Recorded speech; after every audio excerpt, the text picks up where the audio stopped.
Welcome to the August special MTA board meeting. I'm going to start today with brief opening remarks, and then we'll turn the floor over to our public speakers. As you undoubtedly know, subway service was disrupted this morning beginning around 7 a.m. following discovery by two NYPD counterterrorism police officers of two rice cookers on the mezzanine and platform levels of the Fulton Street station for the 2 and 3 lines. The devices were located on the mezzanine and platforms near the John Street entrance. The NYPD discovered the devices. They were patrolling the station and responded quickly. And New York City Transit and NYPD worked seamlessly in responding to the incident. MTA Police Department and New York State Police were also on the scene. The New York Police Department has released or will soon release to the public a picture of a person of interest. If you recognize this person, please call or tell a police officer. As always, members of TW Local 100 rose to the occasion, closing the affected areas, notifying customers and suggesting alternative transportation options, and ultimately returning the 2 and 3 to service.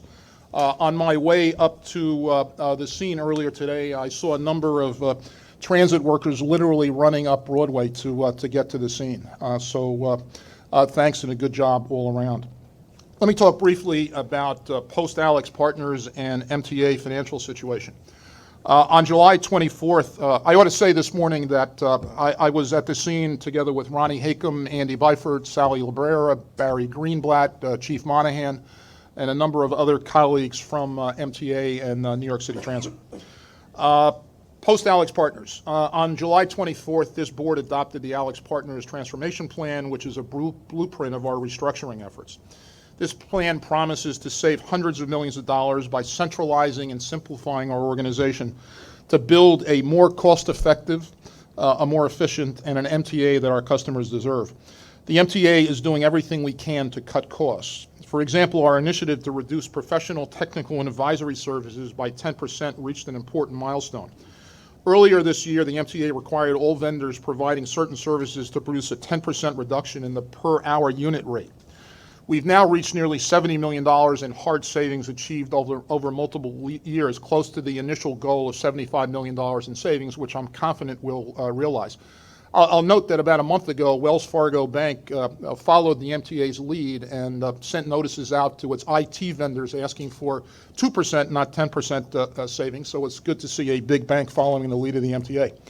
I want to thank our MTA Chief Procurement Officer, David Ross, New York City Transit Senior Vice President of Procurement, Steve Plachocki, and all the agency procurement teams who have done invaluable work in supporting and delivering these savings.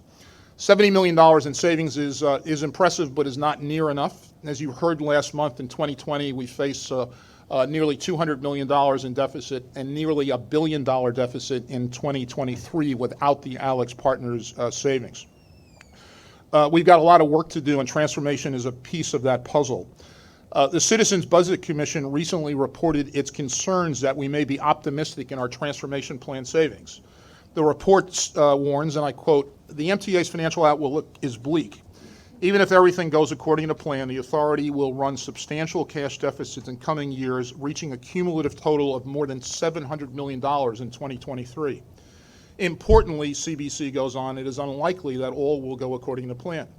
The Transformation Plan and Budget Reduction Program, which you've heard our CFO talk about, the MTA's major instruments for reducing budget gaps, face serious implementation challenges. Wage costs may rise above anticipated levels, and an economic downturn could undermine revenues. To that end, we are laser focused on squeezing every ounce of savings we can to get from a fully centralized and streamlined organizations. As part of the efforts to meet cost-cutting targets, agencies continue their review of service guidelines, and we are reviewing the possibility of new subway and bus service adjustments in the fall, starting as early as the September meeting. That is painful for all of us, but it is a reality. The magnitude of our deficits is so substantial that we can't take anything off the table. I'd now like to turn the floor over to our public speakers and ask Leah Flax to introduce them. Leah. Thank you, Mr. Chairman. We have 6 members of the public registered to speak today. Before we begin our public comment period, I want to remind everyone that your safety is our first priority, and therefore we ask you to follow the following procedures. In the event of an emergency, 911 should be called. If an alarm sounds, wait for a public address announcement and follow instructions. If told to go to another floor or to evacuate the building, leave all unessential items behind and use stairwell A across the main hallway or stairwell E down the hall past the elevators. In the case of an emergency, notify emergency personnel for assistance. An automated external defibrillator for use by trained personnel is in the main hall just past the elevators. Now for our public speakers, whom I'd like to remind that in the interest of time and fairness to all, we limit everyone to 2 minutes. Please be aware of the clock in the front of the room and the warning light you'll see reminding you that you have 30 seconds left to conclude your remarks. The first speaker is Jean Ryan, followed by Lisa Daglian.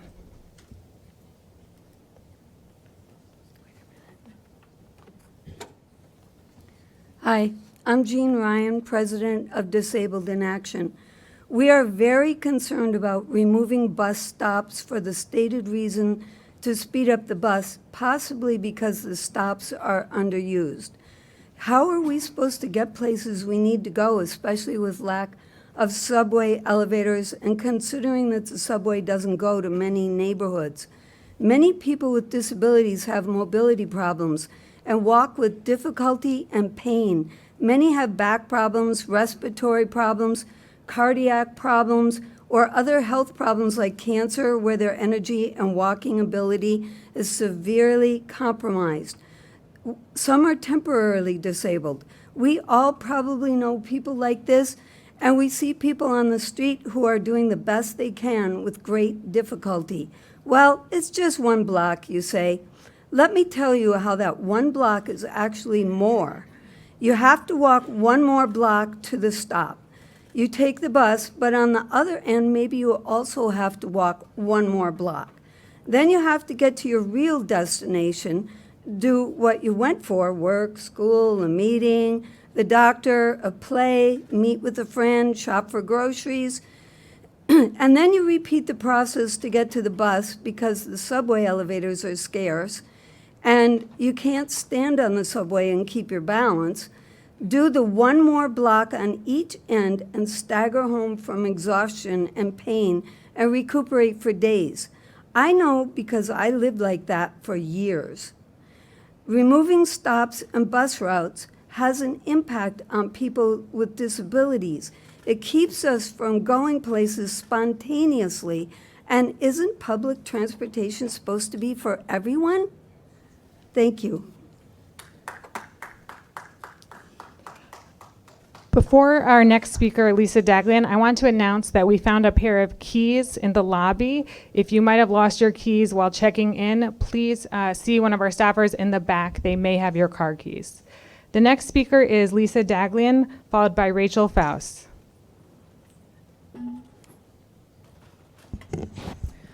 Good afternoon. My name is Lisa Daglian, and I'm the Executive Director of the Permanent Citizens Advisory Committee to the MTA, or PCAC. Today I'll be speaking about transparency. The Alex Partners report recommends meeting with stakeholders as an immediate next step, and we couldn't agree more. And thank MTA leadership for meeting with us. We look forward to continuing the dialogue and the opportunity to provide insight and input. We can't think of anyone with a bigger stake in the future of the MTA than its riders. We urge you to provide the public with a 45-day comment period with informational forums around the region in advance of the October 15th release of the implementation plan. The riding public needs to understand the plan's importance and have questions asked and answered. If you cannot accommodate live forums, and again we offer our support and assistance, hold a series of virtual town halls with an opportunity for Q&A.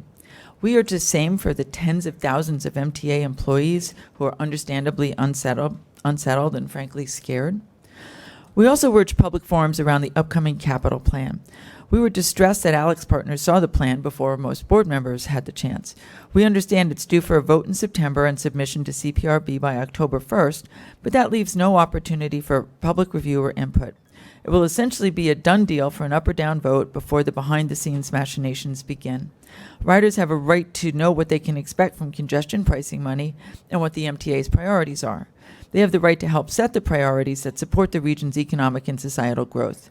The Alex Partners report highlighted the tremendous cost of delaying the last plan. At a time when every dollar counts, it must be on time and reflect riders' priorities and needs. We beseech you for transparency and public discourse.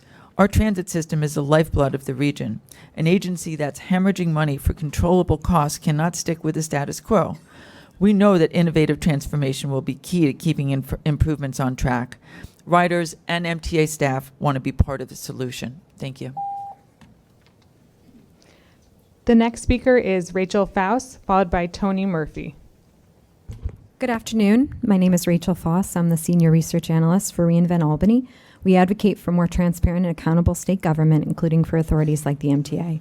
I'm here to speak to a value that is not highlighted in the Alex Partners Transformation Plan or reviews that were released last week, yet is crucially important to ensure public support for the MTA as it undergoes major reorganization changes and seeks to approve the 2020-24 capital plan. Specifically, we have 4 areas we'd like to highlight. First, where's the $7.3 billion that the state still owes the MTA? We understand that new commitments were announced earlier this year toward $3 billion worth of 2015 to 19 projects.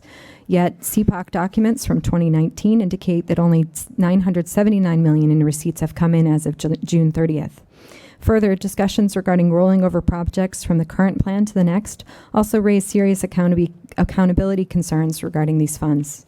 2, the 20-year needs assessment must be released now.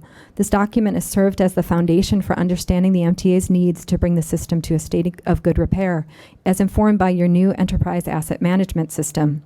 In the last capital plan cycle, this was released in October 2013, 11 full months before a board vote on a draft capital plan in September 2014. Third, the draft capital plan for 2020 to 24 must also be released now. We understand that the board will vote on this plan at its September meeting. It is now August 16th, and it appears there will be no meaningful public vetting period. The Alex Partners review of the capital plan released last week indicates that they reviewed a $50 billion draft plan, yet the MTA board has not seen this plan in its entirety, nor has the public or state legislature. If a publicly funded consultant can see this document, why can't the public? Lastly, we strongly oppose moving to a 10-year capital plan cycle, as the current 5-year cycle provides a framework for public accountability that would be lost with a longer process and would result in more amendments to the plan. As Alex Partners noted in the review, more amendments to plans create less accountability and makes it harder for the public to track projects. Thank you for your time. The next speaker is Tony Murphy, followed by Sheila Benesh. Hi, I'm with the People's MTA. I'd like to solidarize myself with the statements first made by Gene Ryan that we should not have cuts in buses. We need those services. Those services are relied on, especially by people who are mobility impaired, but also older riders. We don't need more cuts from the MTA. But that's what we're getting. As this reorganization happens, which is really happening on behalf of the rich on Wall Street, it means more cuts. And also more attacks on riders, more attacks on fare beaters, and as we've seen in the news in the last couple of days, more attacks on the workers, the people who run and do the difficult, dangerous job of running the MTA. But it's all, oh, they have too much overtime. Oh, they're getting too much in overtime. At least they worked for that money, which is more than you can say for the Wall Street banks that sit back and collect $3 billion a year in interest payments. You know, you should be very wary of the groups that are being quoted as the experts, the Empire Center. The Empire Center was referred to in AM New York. They're a very right-wing group that attacked Governor Cuomo for expanding Medicaid, for not cutting Medicaid. It's celebrating cuts in teachers' pensions. That's the Empire Center, very racist right-wing group. Alex Partners was the ones who ripped up the auto workers contract in 2009. They're the ones who are paid $4 million to make sure that the banks keep getting their millions and trillions of dollars. You know, the New York Times published the figure. $83 a second is what the banks get from the MTA. So in the short 2 minutes that I was given to make this presentation, 120 seconds, that's $10,000 that the banks just got from the MTA. That's where we should be worried about. That's where the money's being looted from. The fare beaters are down on Wall Street. They're not the riders. So that's why we need to get rid of this rich board which does nothing but front for the banks, and have an elected board that has representatives Please conclude your remarks. mobility impaired, from students, from people in the African American community, from older riders. Please conclude your remarks. Democratic elected board, and get rid of this board that does nothing but serve the rich, and it's proved that that's all that they can do. Thank you. The next speaker is Sheila Banesh, followed by Jason Pinheiro.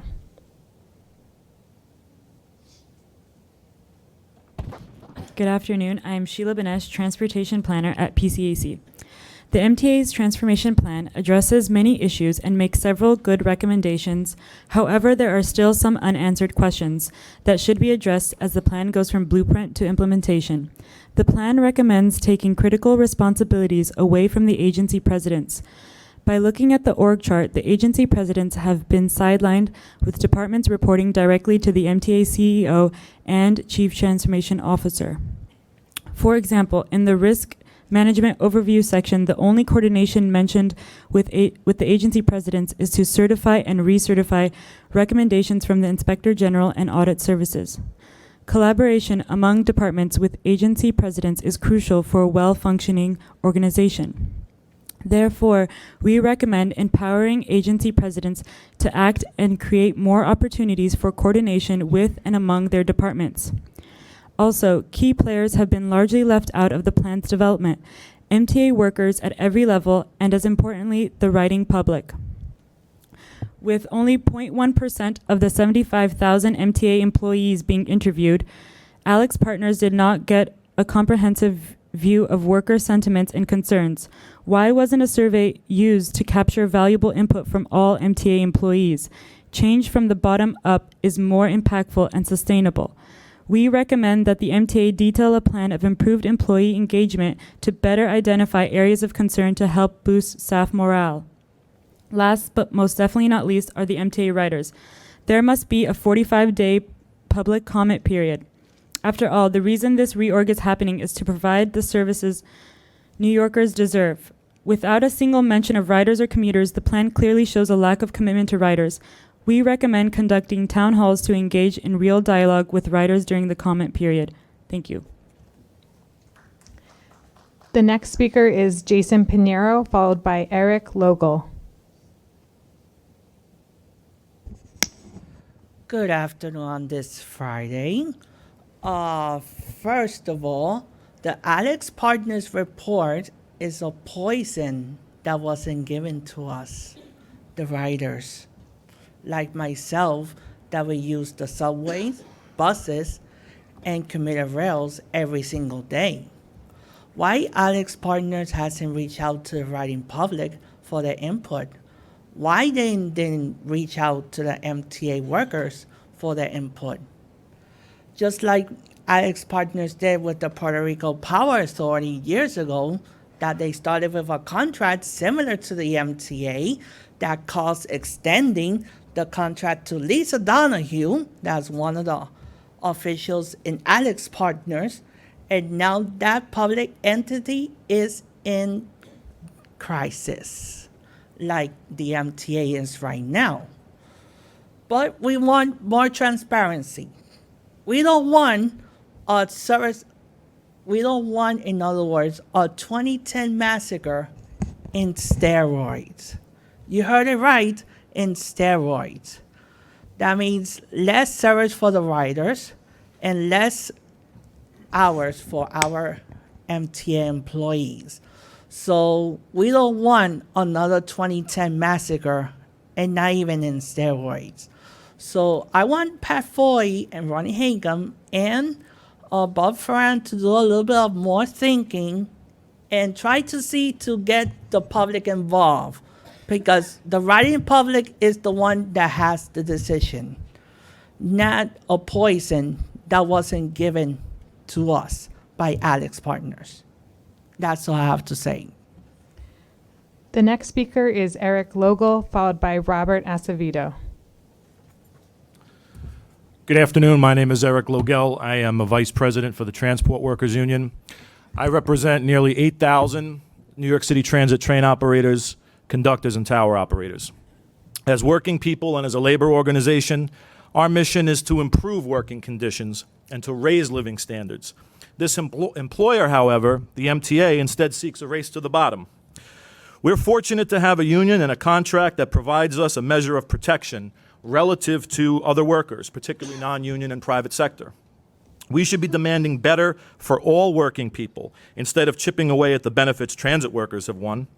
This is divide and conquer by the MTA to try and turn working people in New York City against working people at the transit agencies. I want to talk about the pay allowances that have been in the paper. These payments, which in many cases are just an allowance, are in part meant to serve as penalties against the employer for inconvenience or discomfort imposed upon employees. Everybody should get a lunch break.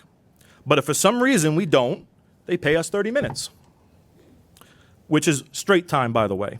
Most jobs in general start and finish at the same place. You go to the office at 9 a.m. and finish at 5 p.m. For us, we have jobs that start in the Bronx and end at Coney Island, that start in the Rockaways and end in Inwood. We're compensated for that inconvenience and that disruption.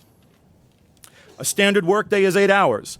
That's what the labor movement fought for, and all our contract guarantees is 8 hours of work. So if we go beyond the standard 8-hour day, we're paid time and a half. As far as missing or lost time, the nature of this job is that 3 times a week a subway worker is assaulted. 3 times a week there's a 12-9 in which a person is struck by a train. So right there, that's 300 employees a year who are injured or traumatized and miss work to heal and recover. The bottom line here is that we are not to blame for the MTA's woes. The final speaker is Robert Acevedo.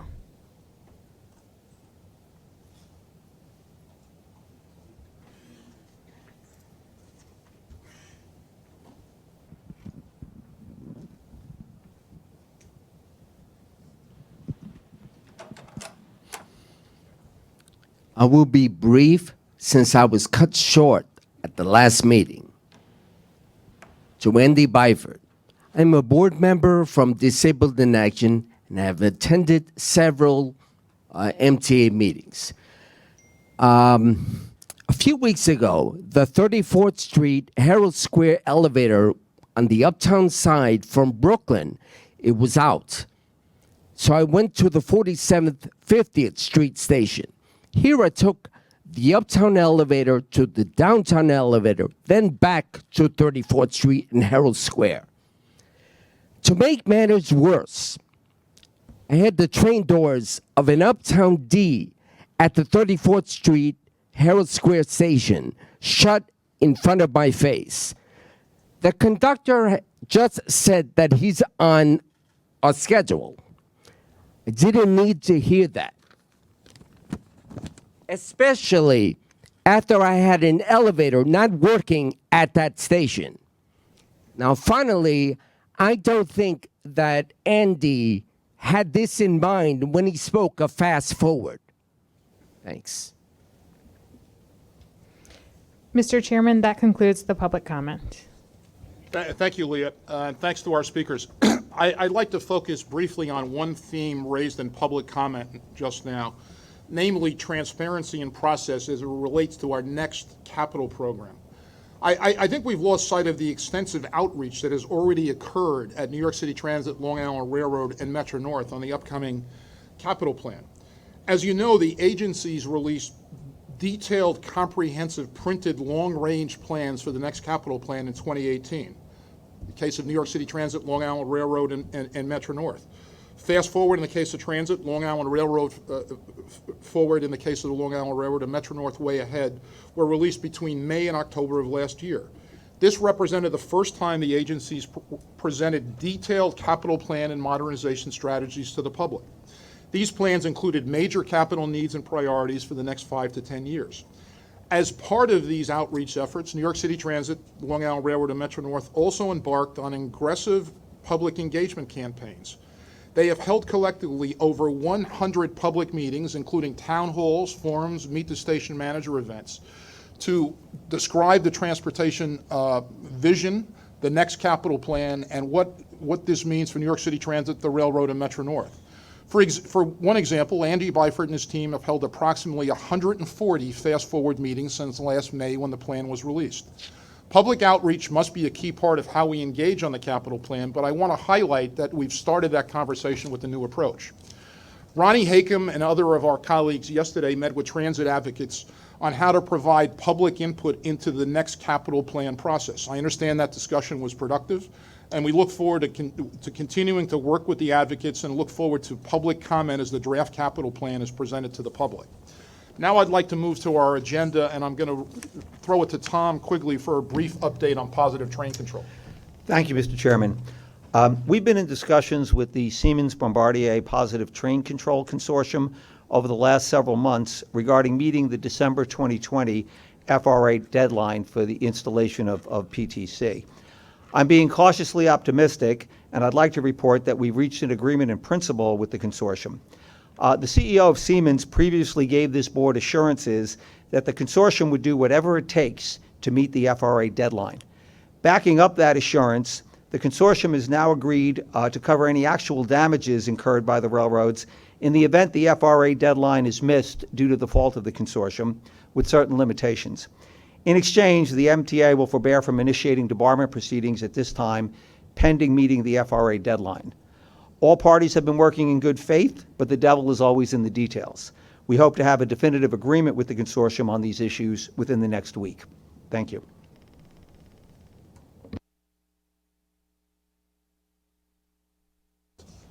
Carrie Cohn, a partner at Morrison & Foster, has submitted her firm's report of findings and recommendations relating to overtime policies and procedures.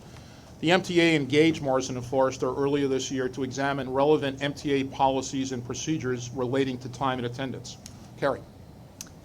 Thank you, Chairman Foy, and thank you to all the board members for having me here today and to the public to speak about my firm's report on overtime policies and procedures. I also want to thank you for engaging me and my firm to conduct this important review of the MTA's policies and procedures. I want to take a moment to thank my incredible team at Morrison & Foster, who worked tirelessly to provide you all with objective facts and tangible recommendations. Robert Baer is in the audience here today, and Bob Litt, Katie Vigiani, Julian Radzinski, Ria Batchelder, Amanda Gayer, Lily Westergaard, and paralegal Nick Kaladanis contributed greatly to the report, and I wanted to publicly thank them for their work. I also want to thank all the people at the MTA, at the headquarters, at all the agencies who graciously gave us their time and were very patient with all of our many questions during our review. And lastly, I'd like to thank the MTA IG and her staff, who also were incredibly generous and helpful to us as we conducted our review. I'm going to first make some brief comments about the report, including our general assessment of the overtime issues faced by the MTA and our recommendations, and after that I will gladly answer any questions that you have. As Chairman Foy noted, we were asked to prepare a report, and we did not, importantly, I want to note at the onset, that we did not investigate overtime received by any particular individual. Rather, we focused our attention on MTA's policies and procedures. We thus drew no conclusions about whether particular overtime payments were justified or fraudulent. We understand from public reports that law enforcement is looking into those issues, and those issues were not part of our mandate. Nevertheless, the complete lack of controls and failure to have accountability for overtime that we found, and as is greatly detailed in our report, leaves the MTA extremely vulnerable to fraud, waste, and abuse. And the failure to have controls and accountability also does little to deter fraud, waste, and abuse. As detailed in the report, the MTA's controls and timekeeping metrics are weak, and thus the MTA is not able to determine why overtime payments have increased so rapidly or whether there is a widespread problem with fraud, waste, and abuse. The MTA lacks many of the basic systems that would be necessary to track overtime effectively. There is no uniform MTA-wide system for tracking and monitoring timekeeping, attendance, or overtime. With a few exceptions, the MTA relies on antiquated manual timekeeping systems that do not provide real-time insight into critical workforce benchmarks, including overtime utilization, employee assignments, and productivity. These inadequate systems historically have hindered management from creating a culture of accountability. For years, the MTA leadership at all levels has been on notice of management's failure to address overtime issues, but has permitted these failures to persist unabated without any accountability. It is my hope and my firm's hope that our report will be used to finally address these issues in a serious and thorough manner. And it is with that spirit that we make the recommendations in our report. The methodology that we use to conduct our review is set forth on page 4 of our report. Our findings are set forth in the body of the report. I will highlight just a few, some of which I think I already just spoke about, but let me emphasize a few more. Our review details a decade, at least, of studies by public auditors and non-government watchdog groups, all of which have shown a systemic inefficiency and lack of accountability in tracking and managing overtime at the MTA. These failures persist to this day, suggesting, among other things, that these studies were not given adequate or sufficient consideration by MTA management and leadership.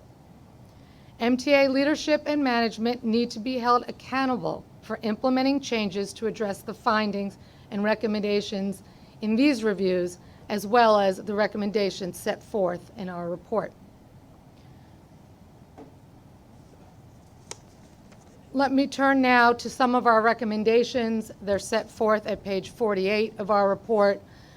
Before I do that, we set forth in our report a detailed review of the different government audits and non-government watchdog group audits of the MTA. We also set forth experiences that other major urban transit authorities have had with overtime and suggested best practices that can be gleaned from how other major transit authorities have dealt with overtime issues. And drivers of overtime are also set forth in great detail starting at page 26 of our report. To turn to our recommendations, we make 15 very specific and comprehensive recommendations. They are specifically tailored to address what we found during our review. As is evident when you read our report, it is imperative that our recommendations be considered by MTA leadership, management, and this board. In particular, we make recommendations regarding a timeline for implementation, the increased involvement of the MTA Board in overtime issues, and increased oversight and monitoring by the MTA Inspector General, as well as the appointment of an identified individual at MTA headquarters to monitor how the recommendations set forth in our report are implemented. As is evident from our report, the MTA faces major challenges and broad systemic inefficiencies that drive overtime. Every MTA agency has faced historically high workloads, especially during these past 2 years. In order to minimize disruption of service, much of this work, of course, has to be performed at night and on weekends, and that leads to overtime payments. There also are certain collective bargaining provisions and work rules which lack modern justification, constrain management's ability to assign work in the most cost-effective manner. We recommend that management review the work rules and then work with the unions in labor negotiations to see what can be done. Chronically high employee absences across the MTA and vacancies within certain divisions also create a large number of shifts that often must be staffed on overtime. In the face of all of these systemic challenges, it is extremely difficult for management to control overtime, especially given the lack of visibility caused by non-uniform overtime policies and procedures, inefficient and outdated processes, and the resulting lack of real-time data. We would note that of the 5 major agencies that were within our review, only the smallest one, Bridges and Tunnels, appears to manage overtime to budget consistently. The lack of visibility and real-time metrics also makes it difficult to determine the extent to which there may be fraud and abuse, especially for those receiving large amounts of overtime pay. MTA management and leadership need to commit to making changes to meet these challenges. And as I said, our report makes a number of recommendations in that regard. Briefly summarizing a few of them, timekeeping and overtime policies and procedures must be standardized. The implementation of Chronos biometric clocks across all MTA agencies is a step forward. But that hardware must be fully integrated with payroll systems to ensure that each agency is able to get real-time tracking and reporting capabilities and controls. Managing to budget for overtime needs greater attention by management and leadership at all levels. The public, of course, as they should, places a very high demands on MTA management and all MTA employees to maintain and improve service levels in an aging transit system that must run 24 hours a day, every day of the year. Management needs the resources and incentives to do that very difficult job and do it within budget. The transparency on these issues will only increase the public's visibility into the overtime issues. At this point, I'm happy to answer any questions you may have about the report. And I thank you again for for hiring my firm to conduct this very important review and for the attention I know you will all pay it.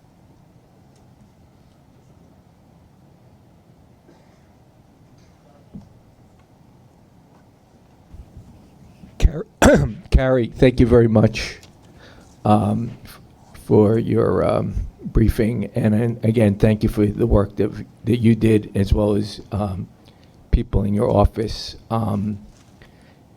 Your report is certainly an eye-opener, and I'm glad I asked for it. I'm glad the board supported bringing you on to take a look at this so we can figure out not only what's going on, but how to fix it once and for all. The one quick question I have for you is my concern, beyond all the things that you identified in your report, is our payroll system. My concern is that we have different payroll systems throughout the agency. They haven't been kept up with modern technology. I'm not even sure if you had a chance to look at whether or not the current payroll systems can be successfully integrated with the Chronos technology that's currently being installed throughout all the operating divisions of the MTA. So can you expound a little bit on what you may know or what you may have found out regarding flaws, deficiencies in our payroll systems? Because it appears to me that in addition to fixing and modernizing our time and attendance system, if we don't do the same thing with our payroll system, as well as maybe some other systems, this isn't going to be a wasted exercise on our behalf, on our part.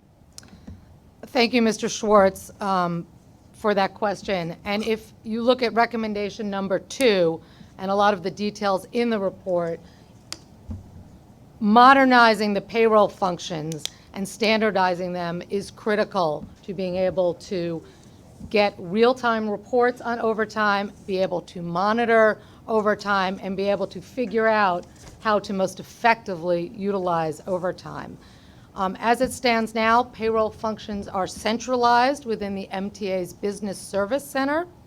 And while the payroll timetables for some agencies still vary, and that results in different data being available at different times for different agencies. Standardizing those timetables and then integrating payroll with the Kronos biometric clocks would greatly serve to allow the MTA to monitor and effectively make use of overtime.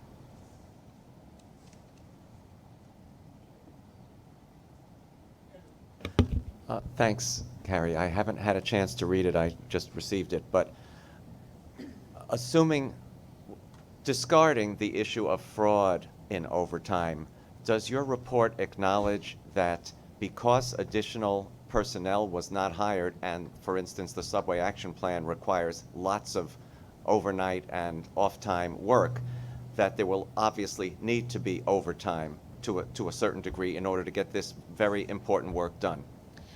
Thank you for that question. And of course, our report details about how the need to work overtime, the need to work on weekends, drives overtime. The section of drivers of overtime, starting at page 26, provides a lot of the answer to your Great. question. I will look for that. But certainly, of course it does. The question for the MTA and the recommendations we made and what we found, however, is that because the MTA systems, policies and procedures do not allow it to track overtime or monitor it, there is no way for the MTA right now to sufficiently control, anticipate costs, keep overtime to budget, and plan accordingly. Thank you. Linda. Thank you, Pat. Carrie, thank you so much for your extraordinary work.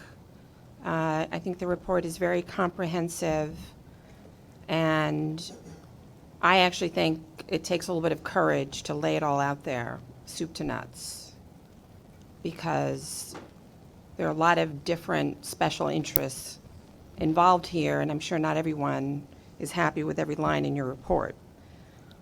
But it paints a very ugly picture. It's a gross abuse of trust, the public fisc. Whatever the degree of inappropriate overtime is, the public can't know if it's genuine. And that undermines the public trust, because we need to have both the actual and the apparent picture that people are complying with their fiduciary obligations with respect to the public. The most basic measure of an operating entity is payroll. And if we can't get that right for 10 years, 15 years after warnings, I'm a relatively new board member, but what else is rotten if folks aren't paying attention even to that? Management, leaders were not paying attention, did nothing about it as far as we can see. It's an embarrassment. And now it's at the feet of this board to make sure that something is actually done about it. And I don't intend to be yet another board member years later and nothing happened. And we as a board have got to get the tools that we need to deal with this. And to my mind, that includes a council that advises this board on issues like this, where the issues are about management. That is a best practice. It's done all over corporate America. Guess what? Board members have their own exposure and potential liability with respect to matters like this. And it's about time we got the help that we need to buckle down and help everybody to get this done and to show the public that we mean business. Kevin. Thank you. And I would just note that recommendation number 13, I think, specifically addresses your remarks, and it is our great hope that this board will adopt recommendation 13 as well as the other recommendations in the report. Kevin Law and then John Samuels. Thank you, Mr. Chairman. And I agree with Linda Lacewell entirely. Her points are spot on. And it reminds me of the last meeting we had, too, when it was distributed to all the board members, a letter from the State Comptroller, Tom DiNapoli, with a list of about 20 different audits or management studies that he has done over the last few years. And in light of hearing some of the current report that was done by Carrie and her team, and seeing the list of the state controller's reports, one wonders what happens when all these recommendations are made over the years. And it's, it seems like studies that get taken, that are conducted for various agencies. Okay, wow, here's the study, and then it gets put on the shelf and collects dust. And I don't know if that's what's happening here with these recommendations. But one of the things I think might be helpful is that if this board had either a committee or a subcommittee of the audit committee, that when recommendations are made, like the ones we're hearing today, or from the state controller's office or whoever else is issuing these types of reports, that the committee makes sure that, one, these recommendations are vetted. Not saying that every recommendation is always going to be accurate, or there may be agency positions as to why those recommendations don't make sense, but we should have the ability to call in management to vet these recommendations, and then the ones we agree make sense to make sure that they're implemented. So again, we're not just 5 years from now, oh, the board in 2019 got all these recommendations and did nothing about them. John Samuelson, Neil Zuckerman. Yeah, I just want to say, Linda, right? Linda? Yes. You began that statement by saying that whatever amount of inappropriate overtime was assigned or given out. There's no evidence here at all that inappropriate overtime was given out. Certainly not pervasively. Certainly not as a systematic type of abuse. In fact, the entire report says the opposite if you look at it in totality. So I think that was kind of a loaded way to say it, that whatever amount of inappropriate overtime was given out, when no evidence suggests that. And you agreed with that statement, and that's a flawed beginning to the statement. And in fact, I do want to point out that the drivers of the overtime that you're raising, that's nothing new. In the May meeting and the June meeting, the agency presidents all laid out in detail, as did Bob Ferran, the drivers of the overtime. Everybody around here knows why the overtime went up. So when you say there are drivers to the overtime, you talk about fast forward and the subway action plan and save seconds, everybody here knows that, and it's not new ground. It was laid out by the agency presidents that this overtime was necessary to get the system back into a state of good repair. And in fact, every one of the agency presidents said they do not believe that there was a common thread of fraud or overtime abuse within the allotment of that overtime. So it's absolutely incorrect to infer from this report that there was inappropriate overtime doled out. And I think that's how some of these problems began with. And just a little bit of history here is that the Empire Center, which, as one of the speakers commented, is a Koch brothers right-wing think tank, issued a report around April 24th saying that the overtime went up dramatically at the MTA. Well, of course the overtime went up dramatically at the MTA. This entire system fell into a state of crisis that we're now only climbing out of. And of course there's going to be overtime, not to rehash all of the arguments that have been had here before, but of course there's going to be overtime assigned, because when a system like this doesn't hire staff to put out service and to get the system into a state of good repair, the only alternative is to dole out overtime. And you reflect that in your report, and I appreciate that.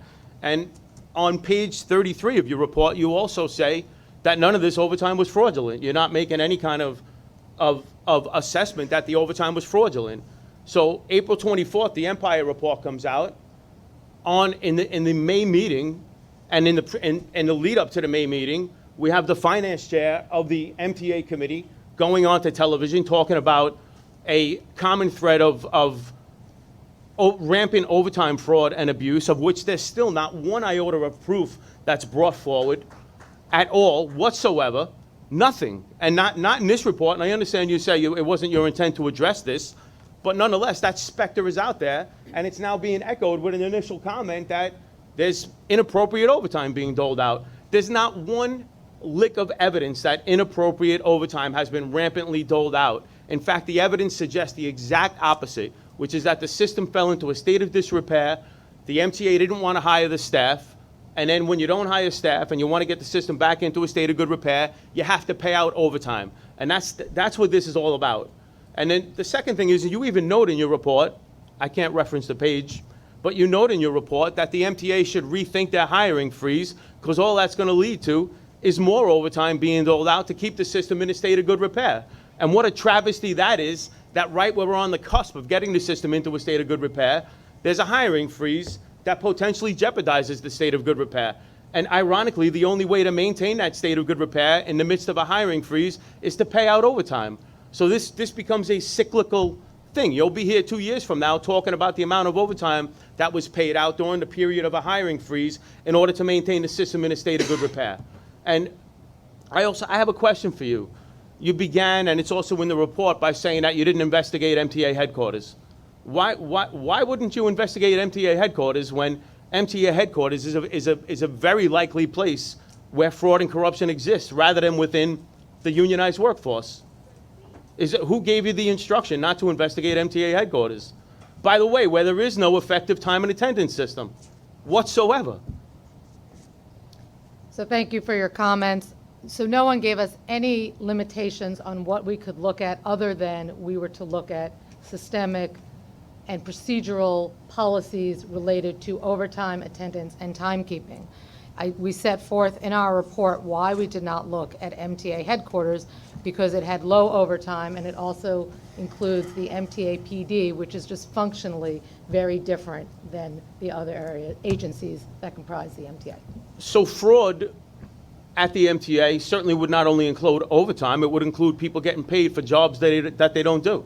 And particularly in a place where there is no codified time and attendance reporting system, this building that we're in is the most egregious offender across the entire system. But you've given a rationale as to why you didn't do that. You focused on the workers rather than on MTA headquarters. And if you continue to do this, and you continue to go on, as I think Kevin suggested, that perhaps we need a permanent council, it would be a super good thing to look at MTA headquarters, and in particular, and especially since we've now established that there are appropriate drivers which provide explanation for the amount of overtime that was doled out to the unionized workforce.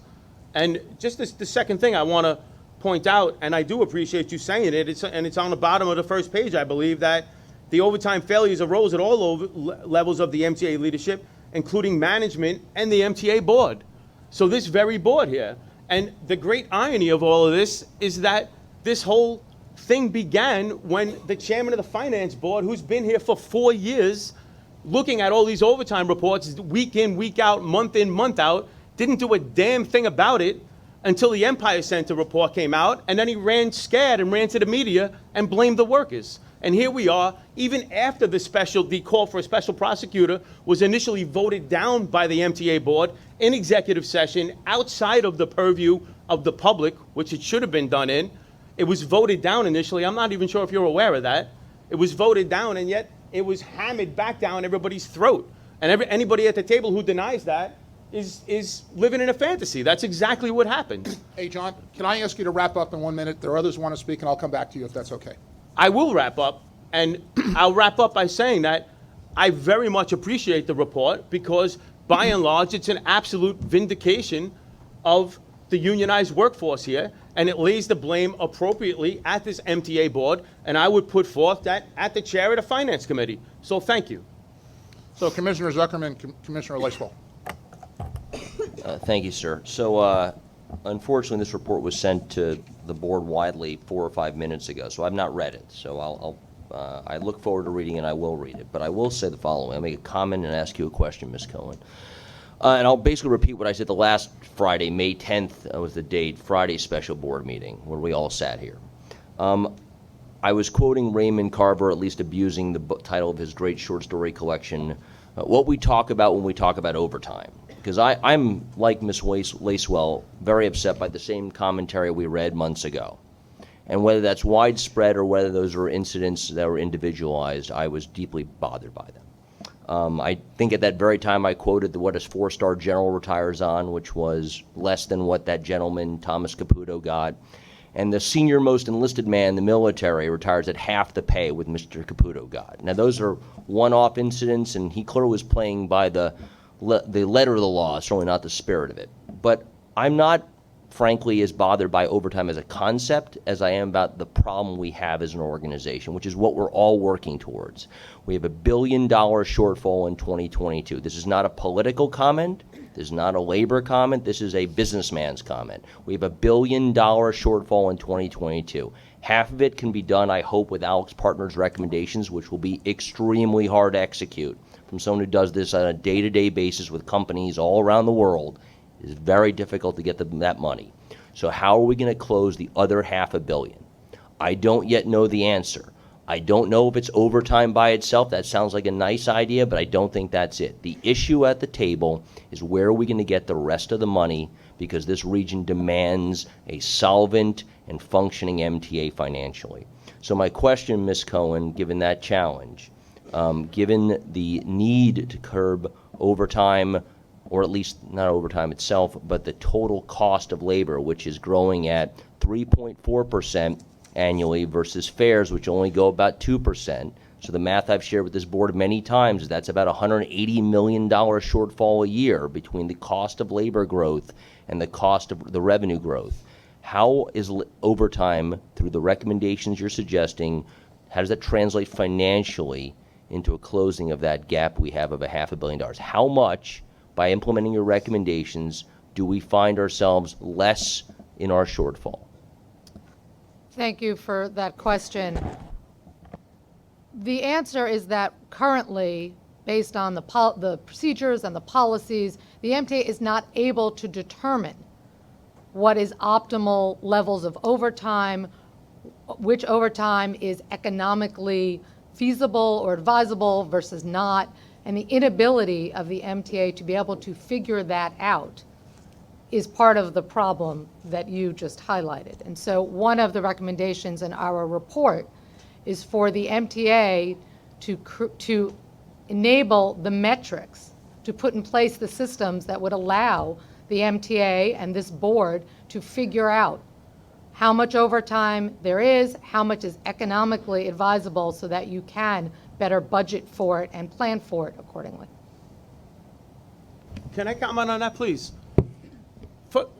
First of all, the MTA has every ability to track the amount of overtime that they're doling out.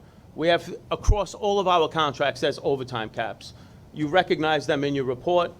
There's overtime caps. If the MTA had no ability to track the amount of overtime that was being assigned, they'd have no idea when somebody hit the overtime cap or not. And in fact, you also acknowledge in the report that the MTA came to the unions and bargained with us to remove the overtime cap so they could assign us even more overtime than they already were. And that went into a state of buyer's remorse as soon as the Empire report came out, and everybody here scattered and got nervous about what their culpability was in the overtime. And I would also put forth that the MTA has every idea of how much overtime they need to achieve a state of good repair in the system. And that's, in fact, I find a bit insulting to the agency heads, which is okay by me if you insult them, but they have to know how much overtime they need to get the system into a state of good repair, because there's a calculus between hired staff and existing headcount and the work that needs to be done. So the difference, the overtime amount, is the difference in headcount versus work hours that need to be put in place to accomplish a state of good repair. So much of what you're saying is actually maligning the agency heads as if they don't know what they're doing and they have no idea how to assign overtime. And if that's the case, this goes even deeper than you suggest. It's insulting to the woman next to you, in fact, that runs subways. So if I can briefly respond, as I stated initially, our job and what we did was to look at the facts objectively and present those findings to the MTA and to this board, and to make recommendations that we thought address those findings. Of course, we were not intending to vindicate anyone, as you suggested earlier, nor are we intending to malign anyone. We are presenting the facts as we found them and the recommendations that address those findings. Linda? Thank you, Pat. I'll be brief because I think the record mostly speaks for itself. I did not say there was widespread abuse by workers. I didn't say that at all. What I said was, when there is no way to determine what the degree of it is, that undermines public trust, because the public needs to have measures in place that assure it that public monies are being spent appropriately. And the appearance that it's not is just as corrosive as proof that it's not. And as far as whether there is any inappropriate overtime, I'm sure that the U.S. Attorney will uncover that fact, and then we will all know at least some of it. Any other, Norman? Yeah, you know, to the extent this just covers the facts, I mean, when I read it, I'll probably agree with you. You're just reporting the facts. That's cool with me, you know, cover the facts. But in the short time I had to review this, you know, I extracted a few of the facts that, not to disrupt your position, but that go against the narrative that this is, first of all, abuse, and our regular reports from the Finance Committee go against the sentiment that this is even excessive overtime. The overtime, as relative to payroll, is about 15% in the last number I looked at.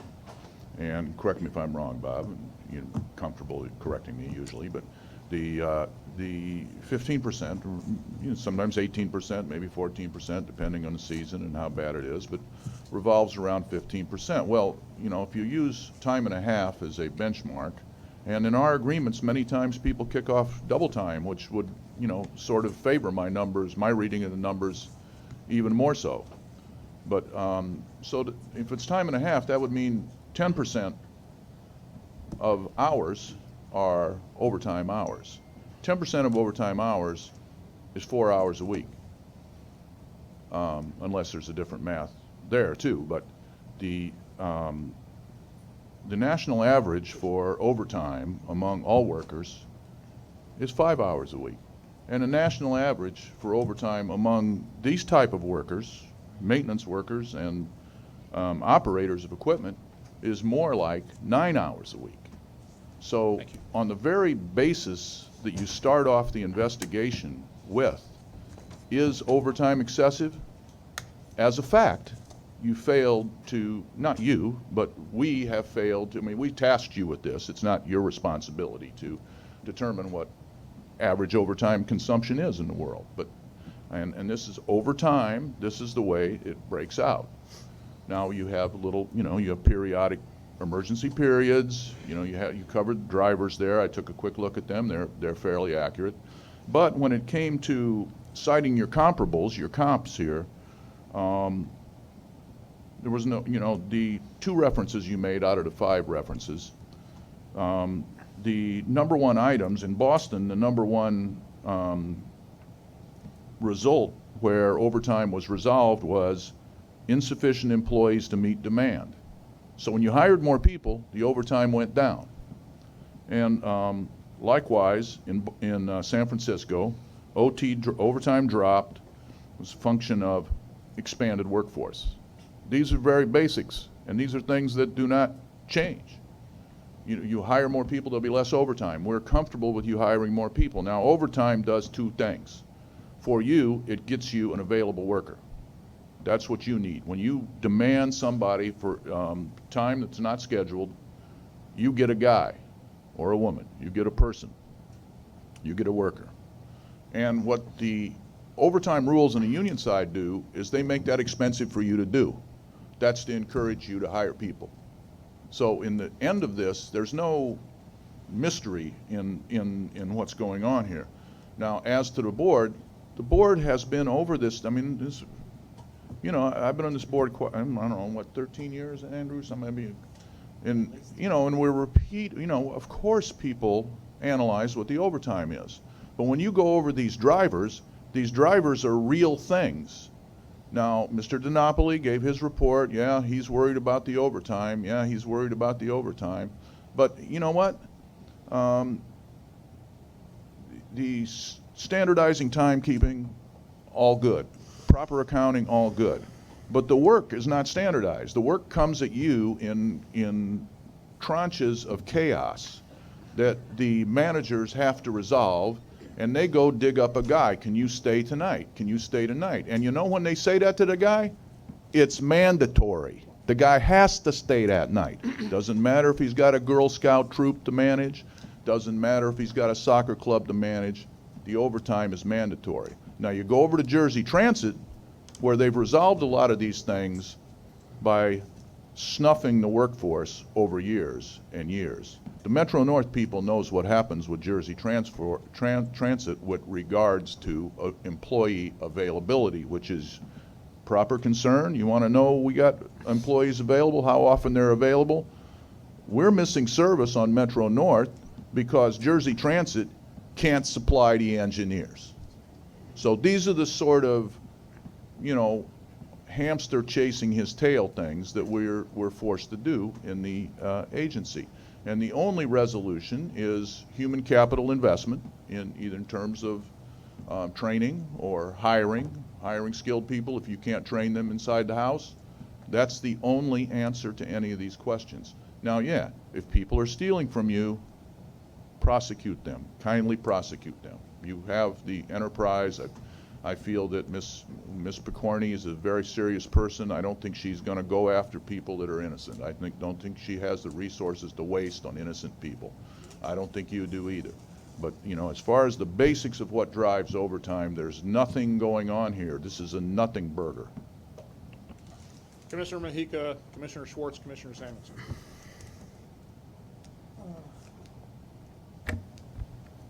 Ms. Cohen, I want to thank you first for the report. I think it was an unbiased view of what is going on. Our response, there's no sides here as to one version of what we're looking for here. As a board, I think we have to look for abuse savings wherever we find it. The report doesn't pick a side.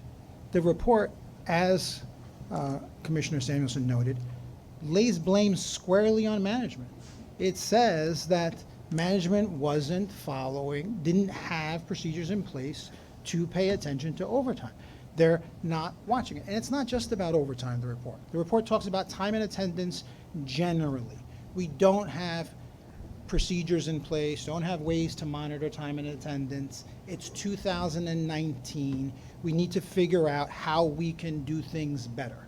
There are billions of dollars being pumped into this organization, both on the capital side and the operating side. We have a deficit. So it's our responsibility as a board to look for ways that we can make the organization more efficient, and wherever we find it. Sometimes that's going to be uncomfortable. It's uncomfortable on both sides. It's uncomfortable on the management side. It's going to be uncomfortable on the labor side. It's going to be uncomfortable.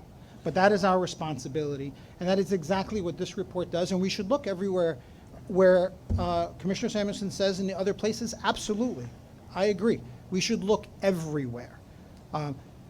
The report also talks about previous reports, so it's not just this report. This report talks about for 10 years, 15 years, these things have been identified and nothing has been done.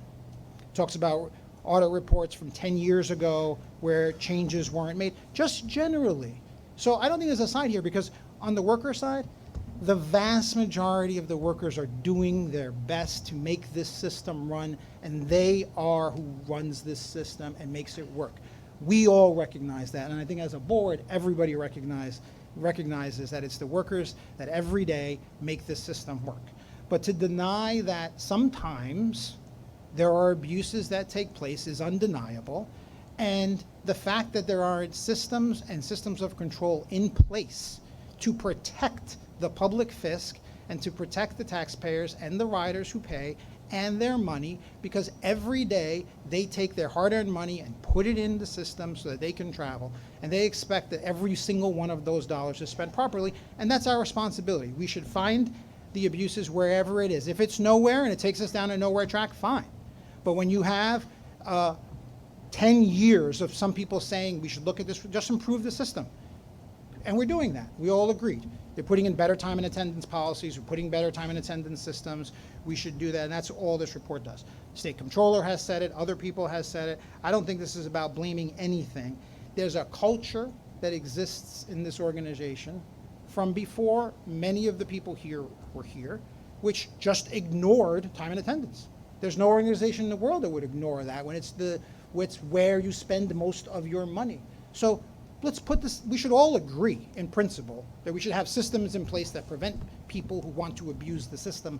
That is what we should all agree on, and no one, labor side or management side, should be against that. The question is, do we do it properly and we do it right? And I think this is just identifying some of the things that we can do so that we can do it better, and we know that these abuses, that when abuses happen, they're identified and prevents anything from happening in the future, and makes management responsible for saying, because right now management can't even say or can't even know if it's happening or not, because when you look at parts of that report, it basically says it's self-report. There's some things that are self-reported. There's no way to verify. So fine, we should improve those things, and I think that's unquestionable, and I don't know anyone who would be against that generally, but I want to make sure everyone understands that we all know the vast majority of the workers in this system are doing the right thing. They're not abusing the system. We put money in the system to pay for overtime when it is needed, and it should happen when it's needed, because rightfully, when we need to get things done fast, we need to get things done quickly in different kinds of hours, then we should have appropriate overtime. We should have appropriate time and attendance in place. But we want to make sure that it's in place for the right reasons and that people aren't abusing the system. I think I want to just thank Carrie again for the report, because I think if you look at the report, it is a balanced report, and it just blames the entity as an organization, just hasn't had enough controls in place, and I think we're already on the path to doing more. Thank you. Commissioner Smarts, Commissioner Samuelson. Thank you. I just want to kind of set the record straight on a couple of things and make a couple of suggestions going forward. First of all, yes, I've been on the board for 4 years. I haven't been the chair of the Finance Committee for 4 years, but I take my fiduciary responsibility very seriously as a board member, whether I chair a committee or on a committee or not. When the Empire Center report came out, to me, that was sort of like the final straw to me that broke the camel's back. And what I called for was getting to the bottom of this thing, to find out and figure out what's really going on when it comes to overtime. I asked Pat for you to call a special meeting of the board, and you did that.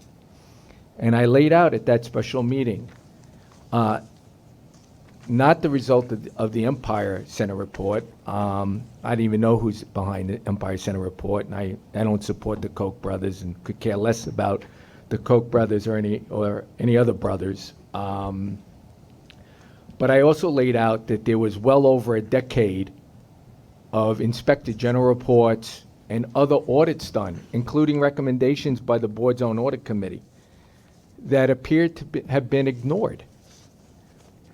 And that created this culture of a lack of accountability. I heard Carrie say at the beginning of our presentation that she can't determine if there is a widespread problem of fraud, waste, and abuse.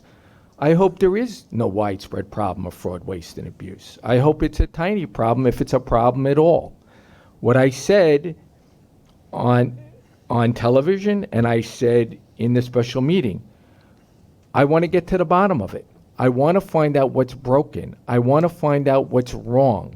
I want to come up with solutions to fix it, so we don't have to read in the news media or in IG reports or in the state controller's report about continuing examples of potential waste, fraud, and abuse. And what Carrie's report, which again I call for,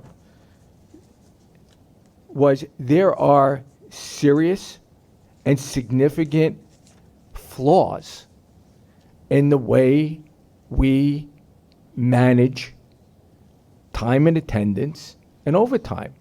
Yes, you always have overtime. Overtime is important. Overtime is needed, okay? There's been double-digit increases in overtime. It's not all because of the Subway Action Plan or Fast Forward. There's other reasons why overtime is increased. And now with this report and with the assistance of the IG, I believe we can put systems in place once and for all, and the proper training of management, because it's one of the other things about Carrie's report is there's been a lack of training. You can't just put systems in place and not provide the tools, the resources, and the training to the people that have to supervise and monitor this thing. So, so there's a couple of things, Pat, I'm suggesting, recommending, insisting going forward. One is I'm going to continue as chair of the Finance Committee to ask that information that's brought to the Finance Committee be brought in a different format, because quite frankly, a lot of the information that's been brought to the committee is not in a way for us to ascertain whether or not we believe there's a problem in a real-time basis. And I will ask my colleagues on that committee for their ideas and suggestions, including changing how overtime will be reported to Finance Committee and any other operating committee on a going forward basis. I want to see a plan before the next board meeting, the next Finance Committee meeting, on how we're going to implement all the recommendation of Kerry Cohen's report, and if some reason there's something in her report that MTA leadership doesn't think should be implemented, I want to understand why, plus any recommendations that the IG has that may not have been included in Carrie's report. And I want to see a plan before the next Finance Committee on how we're going to implement those recommendations. Two is I want to see the IG overseeing the implementation of those recommendations. I think Carrie alluded that, but I want to be very clear and specific is that I want to see Carolyn Picorni oversee the implementation of all of either her recommendations, Carrie's recommendations, but oversee the implementation of the plan. There has to be MTA senior management assigned to her to do the implementing, but I want to see the IG overseeing how this plan gets put in place. If I don't see a plan on how we're going to address all these recommendations and all these issues once and for all, I plan on tabling everything that comes before the Finance Committee until I get that plan, not only for my review and approval, but for every member's of the board's review and approval, and making sure they are comfortable with it and sign off on it. Whether it's overtime, whether it's fare evasion, whether it's capital projects going over budget and over schedule, whatever the issue is, these issues need to be corrected, fixed, solved once and for all in a timely manner, because that is the way we're going to continue to make large strides in restoring the faith and trust of not only the riding public, but the taxpaying public as well, that the MTA is doing a good job, not only in terms of providing service to the people that need mass transit, but also to the taxpayers who support funding the system. Commissioner Samuelson. Yeah, I do want to say that the comments made by Board Member Mahika seem fairly responsible to me about appropriate overtime and whatnot. And Board Member Lacewell, when you spoke about the riding public having confidence in the appearance that overtime is being doled out properly, we agree with that as well.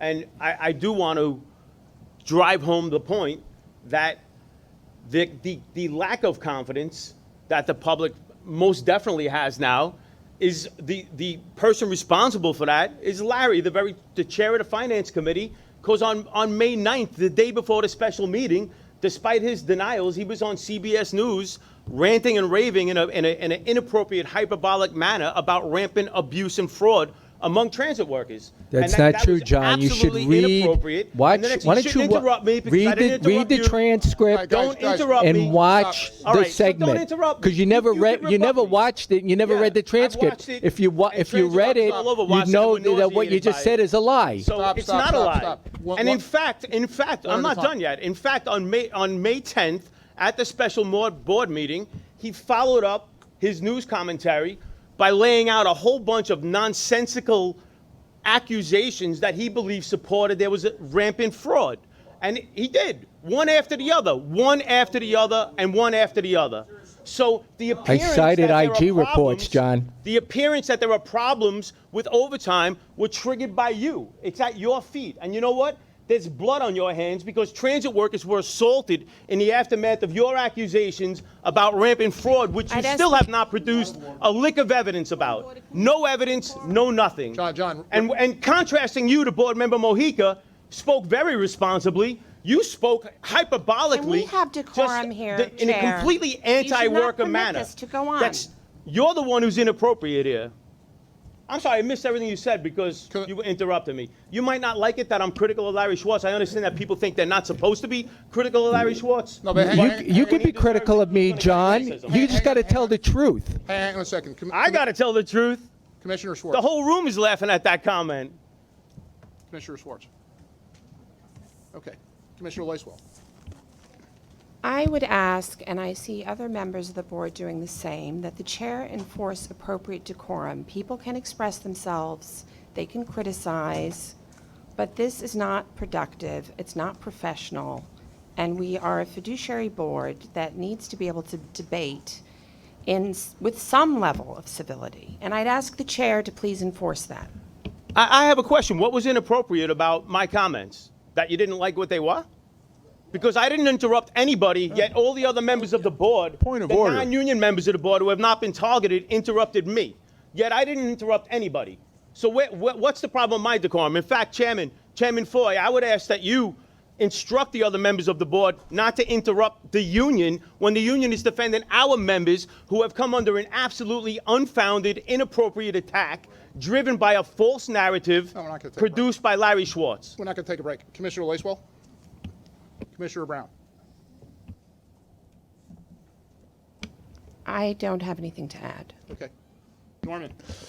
Yeah, turn-taking is one of the most basic elements of human discourse. You're supposed to learn it in kindergarten. I get angry at a lot of things people say here. I strive not to interrupt them. This is not Fox News. We should not be talking over each other. John had the floor, and unless Pat says, unless you have a point of order, point of information, if you have a point of order, which would require a vote for some procedural thing we'd mix up, it's his responsibility whether to break into what he's saying or not. If he's out of order, it's up to the chair to make that decision. But interrupting them, talking over them, does, I don't know which one of you said, but it leads to a very negative, non-fiduciary, I mean, how do you have good faith in somebody that's interrupting you?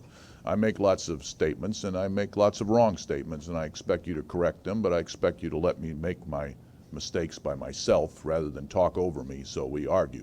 John had the floor. You should have let him alone. Any other comments on this, or can we wrap this up? Andrew.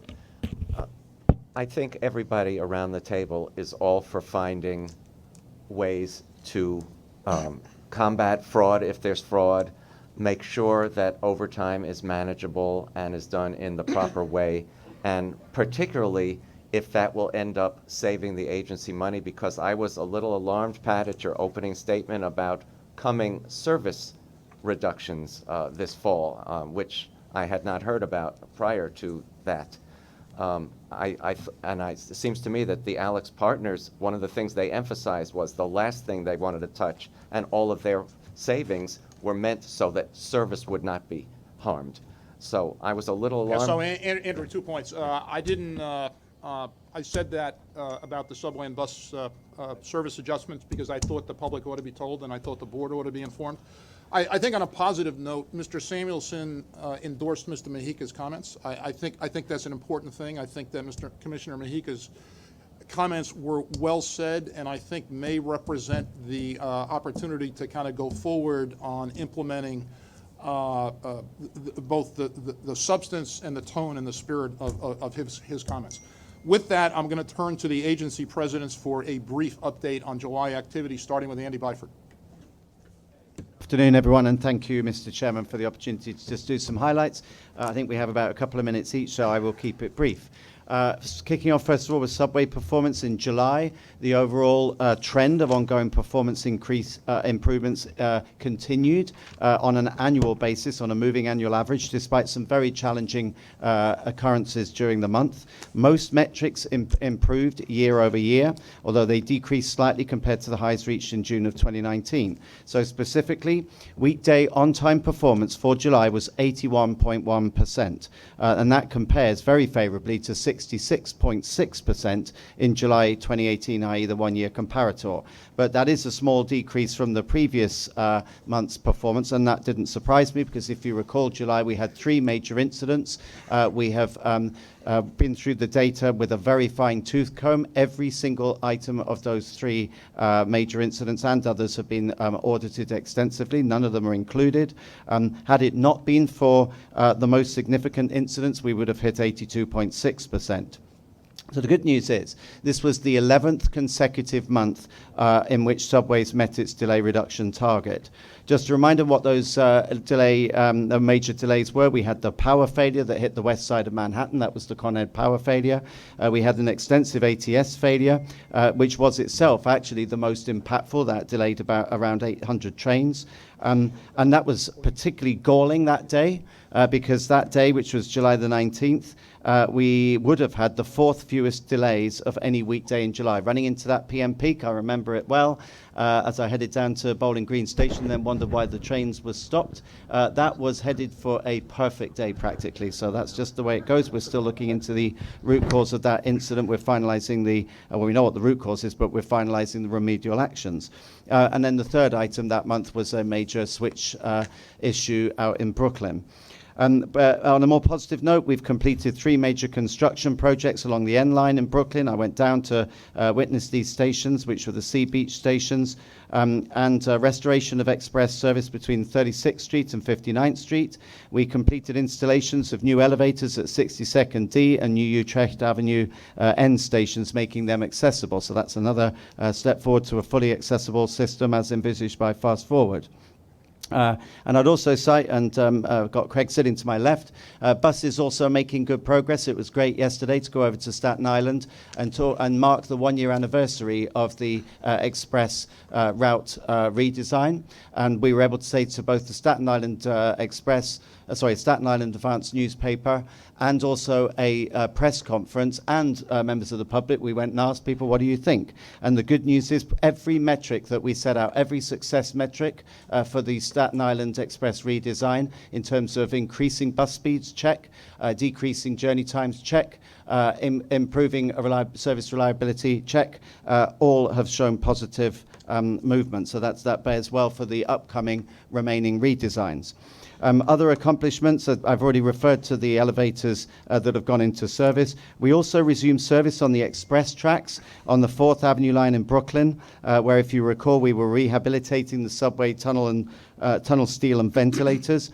Despite finding more problems when we actually peeled off the paint and went down to the substructure, and we had to increase the scope, we still brought that job back in on time. And that is credit to my CPM team, Capital Program Management. We've been doing various works on Staten Island, waterproofing track bed, which is very topical given the often problems we have with flooding. On a less positive note, it is intensely frustrating that although we successfully launched SBS on 14th Street, I'll limit what I say given that it's subject to legal challenge. It is incredibly frustrating that we're not yet able with DOT to implement the busway. It's absolutely the right thing to do. That will be the most transformative thing on that street. SBS is good, but to have the busway in place, it's unbelievably frustrating not to be able to do that. We're determined to prevail in that legal challenge, but for now we're not able yet to go live. But we have gone live with what we call ABLE, which is Automated Bus Lane Enforcement System on the M15 SBS route, and that enables us to capture real-time bus lane violations, and it's something that we're trialing. I'd love to see that rolled out. That's what our that is our intention, to roll that out across the network to put a stop once and for all to people violating bus lanes. Last couple of points. In terms of security, we have implemented contract guards at Herald Square. We are very focused on working with various agencies, NYPD, the city, the Bowery Residents Committee, to make sure that homeless people get the help they need and that we can provide the clean, safe, controlled station environment that our customers expect from us. And in terms of fare evasion, huge amounts of work going on, including deployment of B&T officers, thank you to my colleague on my right, and also to MBTA police officers. So very busy period. I'm pleased to see particularly that ongoing very strong performance on subways, and I expect that to continue. Thank you. Andy, thank you for the report, and thank you for the on-time performance and the decline in major incidents, et cetera. Can you just give the board and the public a brief sense of how many fast forward and new capital plan meetings you've had since the Fast Forward plan was released in May of 2018? So they come in different formats, Chair. There's ballpark around 200. Thank you. Good. Over to Phil Lang. Thank you, Chairman. Good afternoon, everyone. And thank you for the opportunity to provide a brief update on our work at the railroad. We're in the midst of a monumental summer, and it's not slowing down. This weekend, we'll be replacing the South Tyson Avenue Bridge as part of the mainline expansion project. And this will increase our capacity, it'll improve service for a growing ridership, and it'll give us improved reliability as well, and system flexibility. And we're also using more efficient means, innovative means to get these projects done in record time. And in just a few weeks, we'll hit another major milestone with the push-in of a new bridge at Covert Avenue using hydraulic jacks. This will be the second grade crossing elimination this summer. None of this could be done without our partners in labor, without MTA Capital Construction and our design build team 3TC. And at the same time, we continue to focus on our customer experience and elevate that for them. Our new mother's breastfeeding pod at Penn Station was well and widely received. Mothers on the go have started using this new amenity with ease and comfort. On top of that, our Long Island Railroad Care program has also reached over 2,600 requests served to date, and we continue our Meet the Managers program with over 240 visits across all of our 124 stations.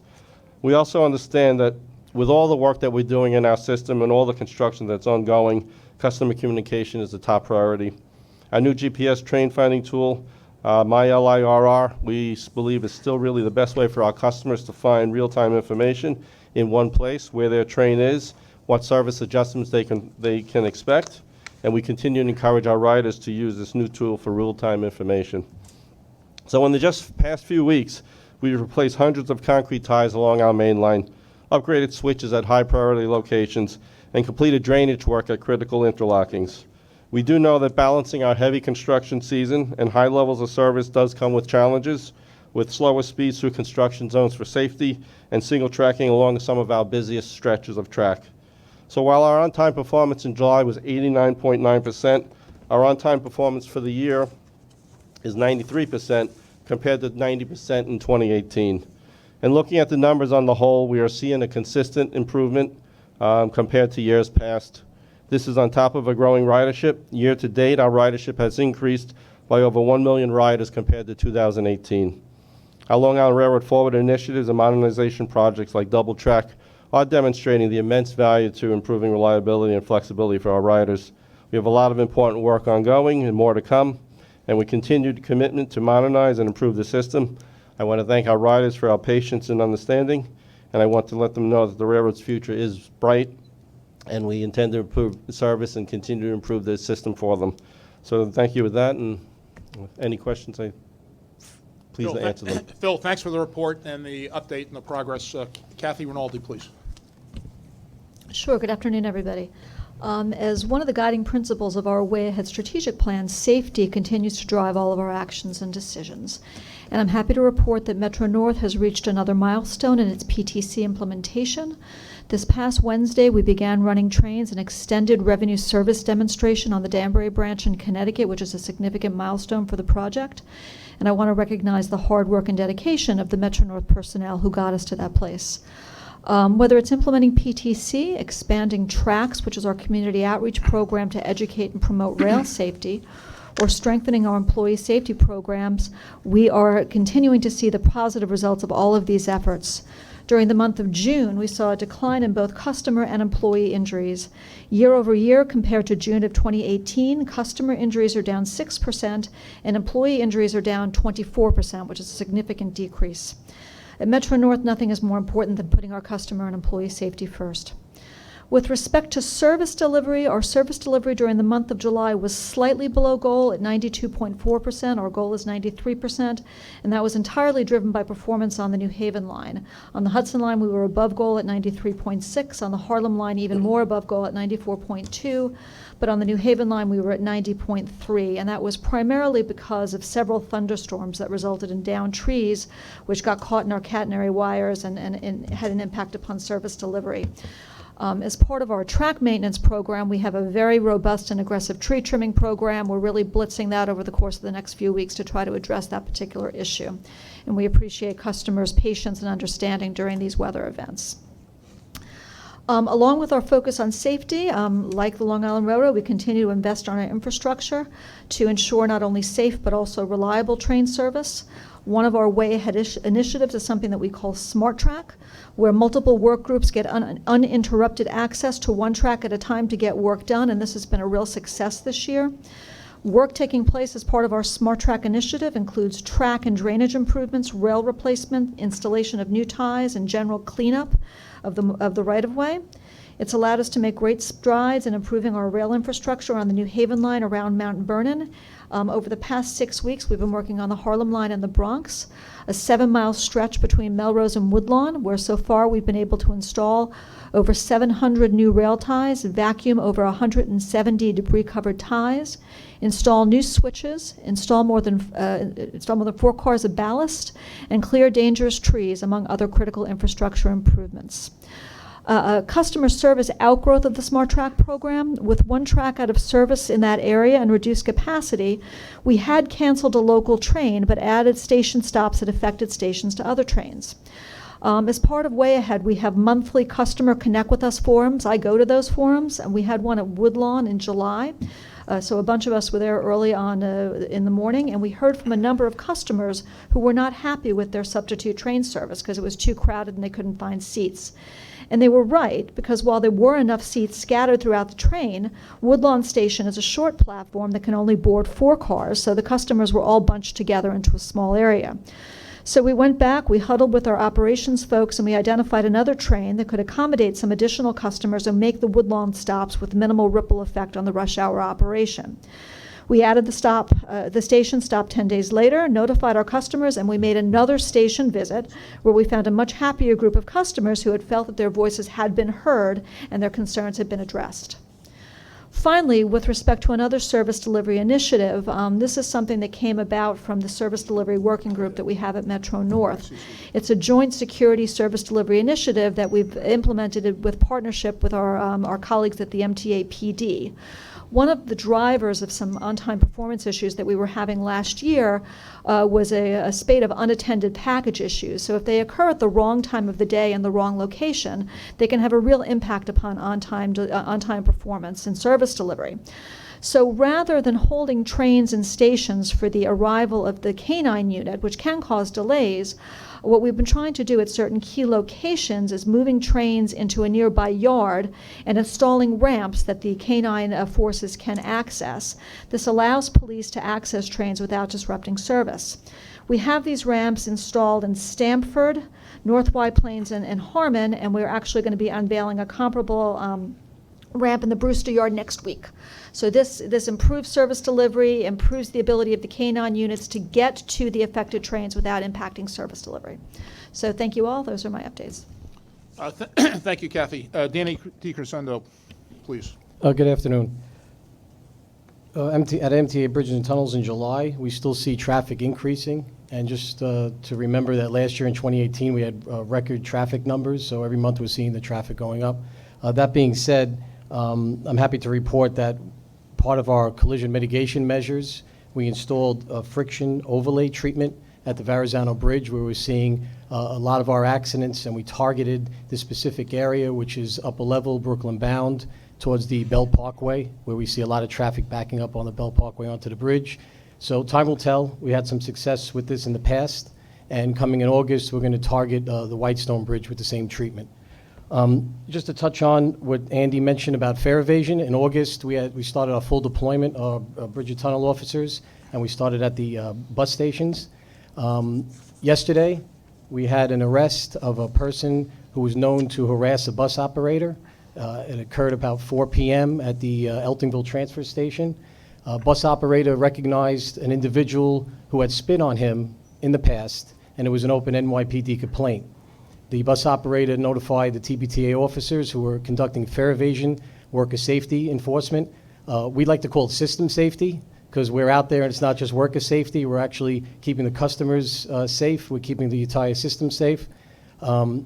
We went to the individual, we started to speak with him. For some reason, he ran away. We chased him, and after a quick canvass, we found him. Nobody was hurt. We brought him into the station, and he was arrested for the harassment on the bus operator. So good job by the bus operator recognizing him, and our officers, quickly taking action and interdicting him. Thank you. Thank you, Danny. Before I ask Sally Libera to address the subway action plan, Commissioner Mahika, you had a comment? I may have missed this earlier when Tom spoke about the status of the PTC discussions with the vendors. Can you just repeat where we are with those discussions? Yes, as I've said earlier, I am cautiously optimistic, but I would like to report that we've reached an agreement in principle with the consortium. As you may recall, the CEO of Siemens previously gave this board his assurance that the consortium would do whatever it takes to meet the FRA deadline in December 2020. As a result of our extensive discussions, the consortium has now agreed in principle to cover any actual damages incurred by the railroads in the event the FRA deadline is missed due to the fault of the consortium, with certain limitations. In exchange, the MTA will forbear from initiating debarment proceedings at this time, pending meeting the FRA deadline. All parties have been working in good faith, but the devil is always in the details, and we hope to have a definitive agreement with the consortium on these issues within the next week. Okay, so we don't have an agreement yet, is that correct? Not a definitive written agreement. We have an agreement, a conceptual agreement orally, but we're going to reduce that. We're attempting now to reduce that to writing. Okay. I just want, and I've said this before, right? The legislature passed a debarment statute which requires the MTA to commence debarment when a vendor is either poor performing, so either they're late or they're over budget. That statutory requirement doesn't have a lot of subjectivity in it. And unless we have, and it gives us actually a requirement, but also gives us a lot of leverage on behalf of the ridership and the users of the system to make sure that vendors stay on time and on budget. So while an agreement on principle is good, until we have an actual agreement, I want to make sure that we continue along our path, and I cannot support not doing anything different than what the statute does unless we have an agreement that they actually sign on to. We've been having these discussions for over a month now, if not longer. The statute was enacted in June, so I want to make sure that if we don't have an agreement, we should move forward with beginning the proceedings that are required under the statute, and make sure that any agreement that we do have holds the vendors financially accountable for not performing, because these conversations have been going on for a long time, and it's a lot of delay. And an agreement in principle is nice, but that's a promise, and we need a commitment to make sure that it's done on time. Commissioner Schwartz, Commissioner Glucksman. Yeah, I just kind of want to reinforce and echo what my colleague, Commissioner Mahika said, maybe go one step further. I, along with other members of the board, have been in meetings with both Siemens and Bombardier, either individually or collectively. And I know from the global CEO of Siemens, he made a flat-out commitment that they would put together a series of milestones, and any milestone that Siemens was completely responsible for, that if they didn't meet them in order to meet the 2020 deadline, that they were committed to be debarred on a going forward basis. So That was some time ago. I'm willing to keep an open mind regarding the current statute where a debarment proceeding should have already been processed, should have been started. But I would say to you, Tom, is that before you make a deal with Siemens and Bombardier, because you need to come back to the board and make sure the board is okay with ever final deal before it becomes final. I'm not signing off on anything until I get briefed as a board member, and I assume my colleagues on the board want as to what terms and conditions, because as far as I'm concerned, just paying liquidated damages is not nearly enough and not what has been discussed between the MTA, MTA board members, and the two companies. So, I'll keep an open mind. The devil's in the details. I don't know all the specifics right now in terms of what you and the two companies are discussing, even though they have also reached out to me as a board member a number of times, including their lobbyists. But I expect that what they told the board, they're gonna commit to that, and if not, then the process that's under current statute needs to begin. Commissioner Glucksman. Thank you. I just wish you wouldn't make this project the poster boy for this. Commissioner Zuckerman and Commissioner Herman and I went out to Siemens in Pittsburgh last month, and I came away with a good feeling, and then there was a subsequent meeting that they were going to comply. We don't have another choice. We need them, and they need us. So please find some other project to pick on. I'm with you that some people do need to be taught a lesson, but we need them badly. But Commissioner, I hear what you're saying, but first of all, there's a law out there. This is not the way it works. And for them to hear that they're the only game in town, after all the quality assurance problems that have existed, and clearly I defer to Commissioner Zuckerman, Commissioner Metzger, Commissioner Law, on their knowledge and their history in dealing with this thing. But they, as well as some other contractors, need to be held accountable. And we need to keep their feet to the fire. And there's a law on the books, and all I'm saying is, I hope that we can reach a deal with them. I hope we can continue to progress on the work, and I hope, and it's my goal and desire, as I'm sure it's everyone else's, that this project be completed correctly and on time, right, for the safety of the riders. But they need to be held accountable, and they have made promises and commitments. They need to be in writing, and if they don't live up to those commitments, then they need to pay a heavy penalty for either lying to us or failing to live up to those commitments. And that's, I think, where we are. Commissioner. Yes. Correct me if I'm wrong, but does the legislation not state that if a contractor is so much over budget or so much over time when the project was promised to be completed, that automatic debarment proceedings begin, and then it comes back to the board for a yay or a nay on the ultimate decision? I'll defer to learned counsel. Yes, more or less. There's a little more room in a situation like this where the contract has not been completed and we are dealing with projected dates in the future. And I just want to say that I started this discussion by saying I'm cautiously optimistic. I really would prefer not to go through the details of the negotiations. Right. We are believe we have a good agreement that benefits all, and we need a little bit of time, just a couple of days, to try to document it. So this episode notwithstanding, were automatic debarment proceedings to be brought against a company, who here starts that process? Is it you? It would be staff. Staff. I don't think it would be staff in terms of those most familiar with the contract would have to initially raise it. So you certainly are in agreement with Commissioner Schwartz that prior to the signing of any document, that will be brought back to the board? I don't think it's my place to disagree with Commissioner Schwartz. If it's the board's request, the board's request will be honored.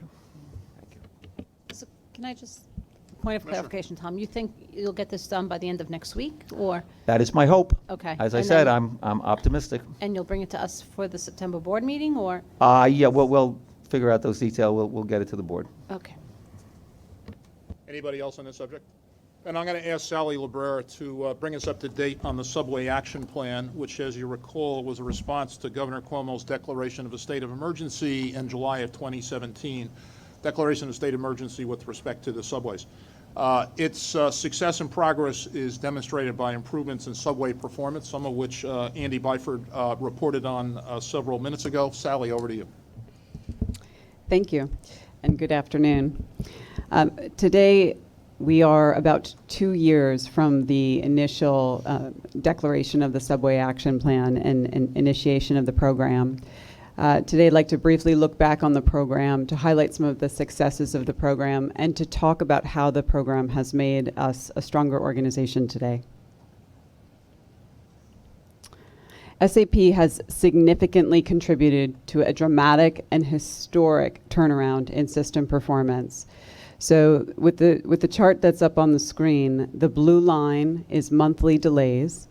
The yellow line is on-time performance on weekdays.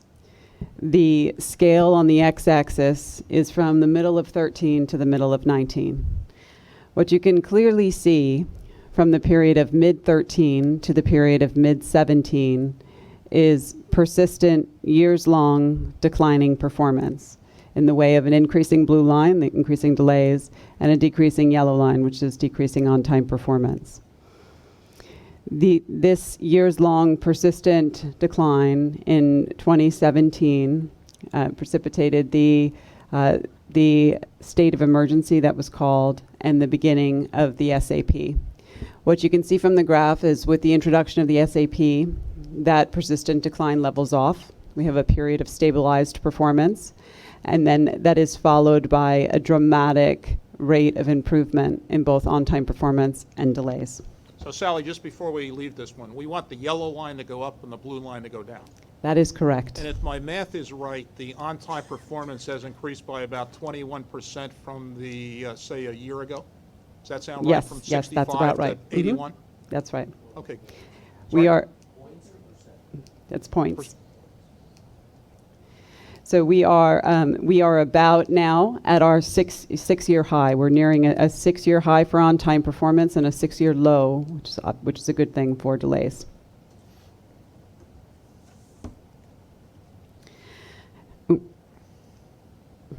SAP also began on the heels of a high number of significant incidents in the system, incidents that impacted a very significant number of customers and were very impactful to service overall. For this reason, when we rolled out SAP, we also rolled out a new indicator called major incidents. Major incidents are incidents in disruptions to service, unplanned disruptions to service that delay at least 50 trains, meaning at least 50 trains are late to their terminal or are not run as a result. So what you see here are 2 blue bars. One is from the first half of 17, titled pre-SAP. The second is from the same time period in 19. So what you can see is that the overall major incidents, and these are on weekdays, decreased from an average of 77 to 49 per month. That's an overall decrease of more than a third at 36%. Also, specifically want to point out, track major incidents decreased by more than 55% over these 2 periods, and signals an improvement of 32%. Those are 2 areas that were certainly areas of focus during the SAP. We achieved these results by, broadly speaking, doing 2 things. Number one, we took on a very significant and accelerated amount of maintenance and repairs in the system. And 2, we prioritized and augmented emergency response personnel throughout the system so that when things happen, they can respond quickly and resolve quickly. Over the course of the last 2 years, we have achieved a tremendous amount of critical maintenance and repairs of our assets. We've done this through an incredible amount of work by our in-house team. That's frontline staff It's back of the house hourly employees, it's operating supervisors, and it's management. And we also strategically onboarded contractors to quickly and effectively complement our teams to complete an unprecedented level of work. Water is the root of many of our problems in the subway system, and we effectively cleared 418 miles of drainage. We sealed over 6,000 leaks and cleaned street grates and vents throughout the system so that water moves through the system as it's designed to do. We corrected more than 25,000 track defects. We significantly accelerated our installation of continuously welded rail, or CWR.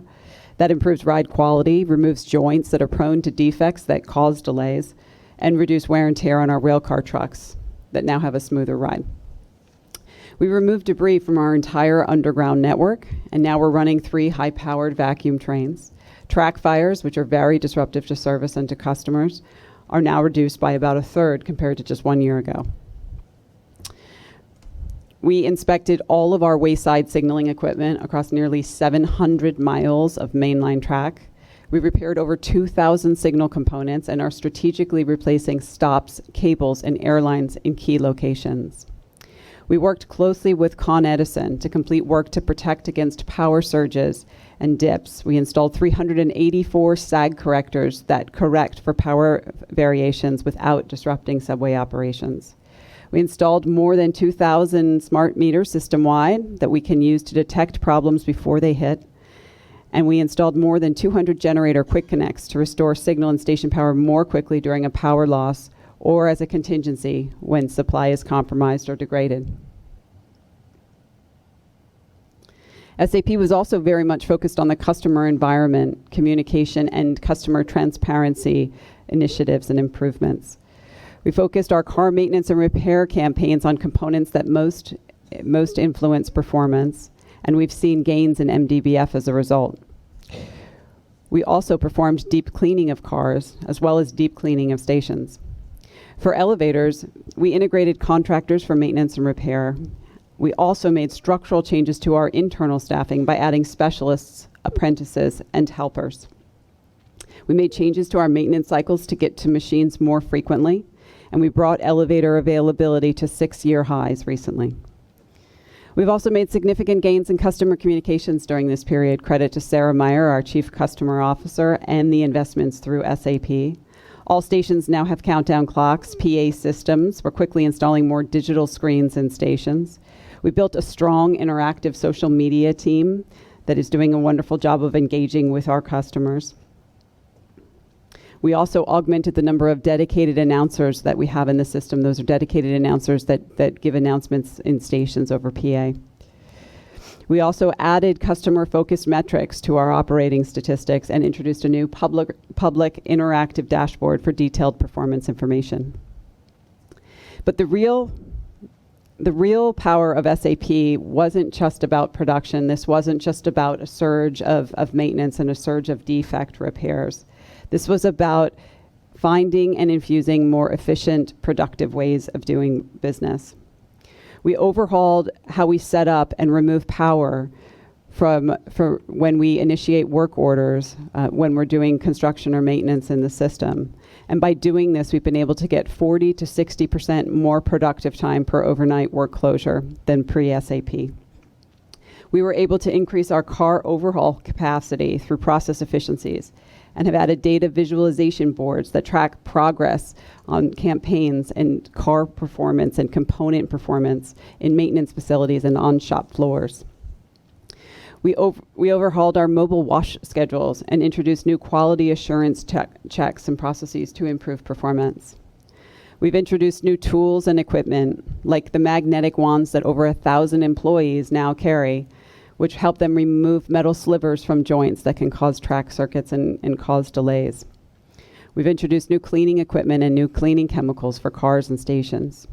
We've also focused on small components like water-resistant cases for the motors within switches, or hard lock nuts that we are now using on our critical switches to make sure components don't come out of alignment.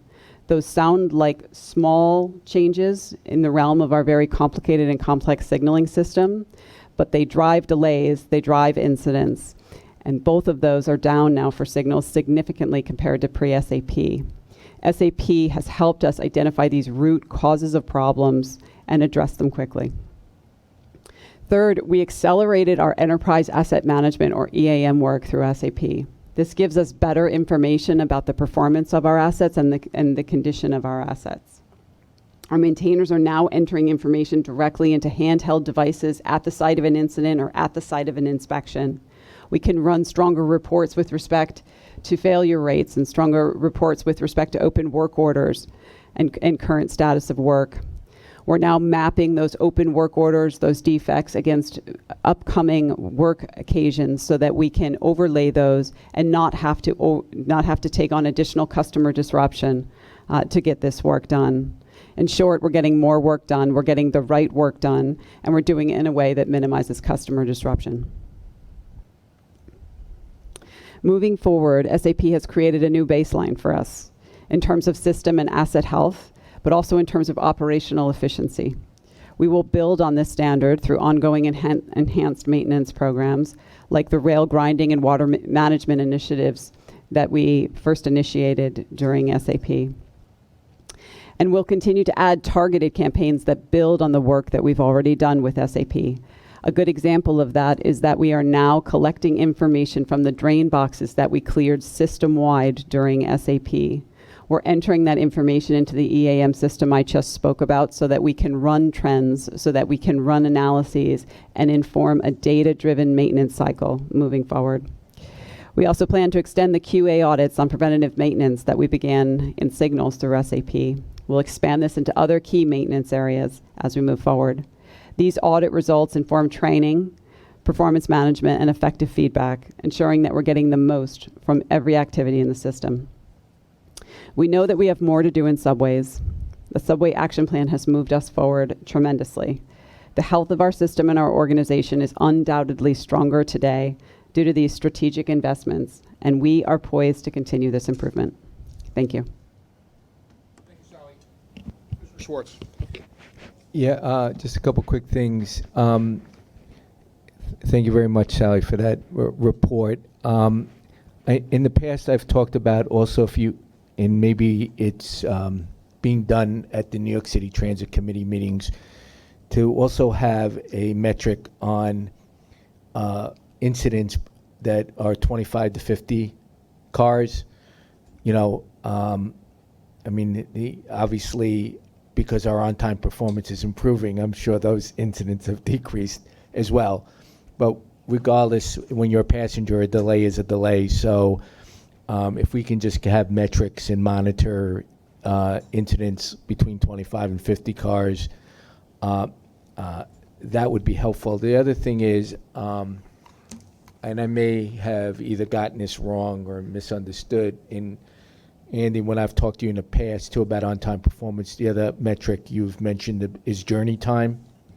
So if we can just be able to monitor and track how we're doing in terms of improvements on overall journey time for passengers, I would appreciate that. That would be helpful.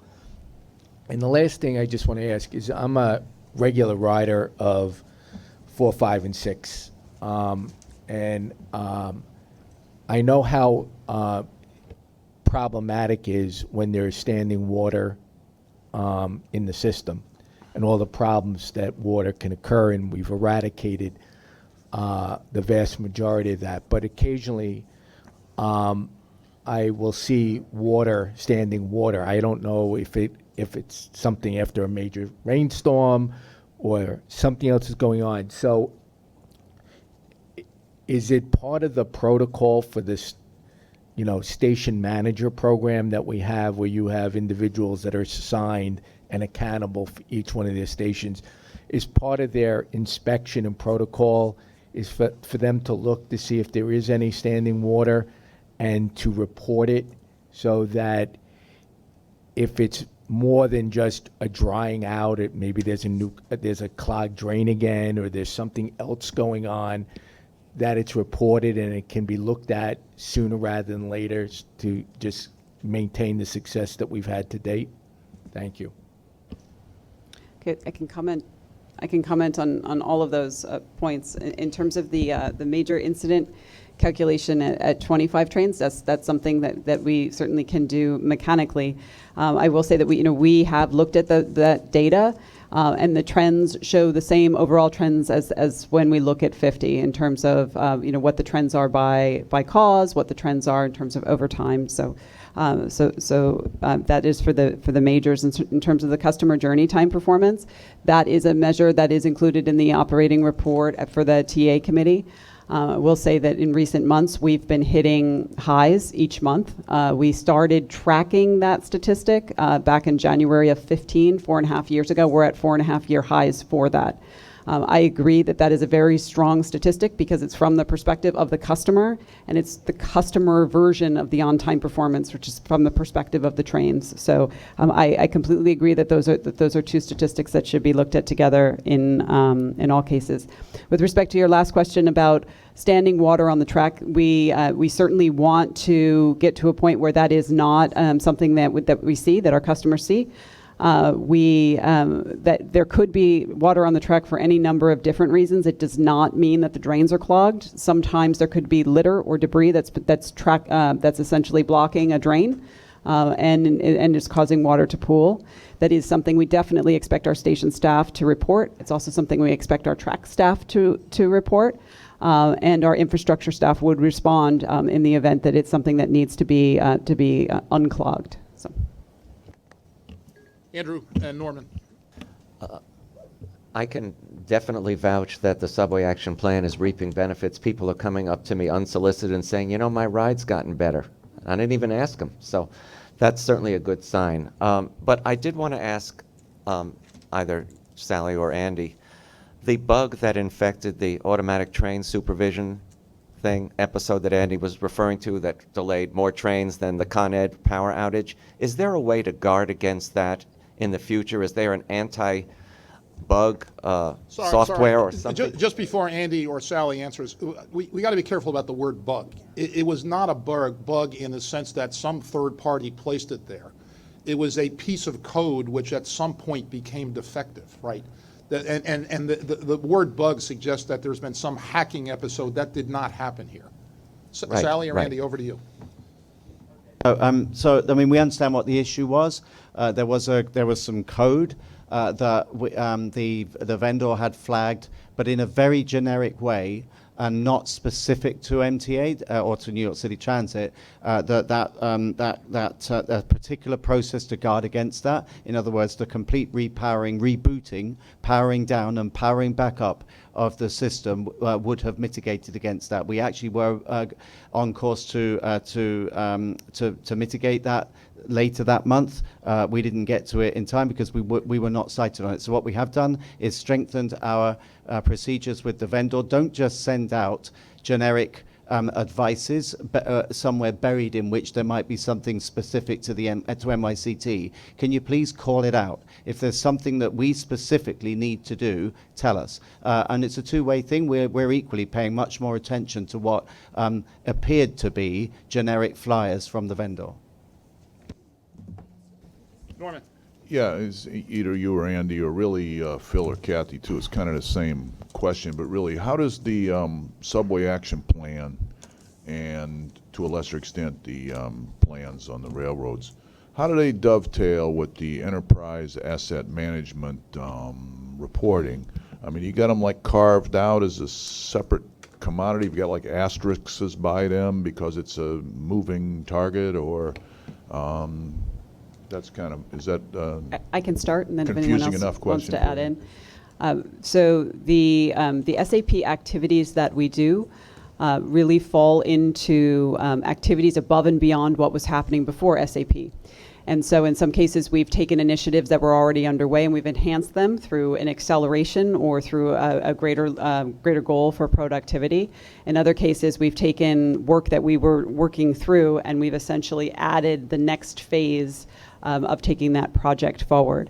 But in all cases, we track our expenditures for SAP and our production for SAP so that we can be very clear with respect to the components that are funded through the base budget and the components that are funded through SAP. Hayden, did you have a question?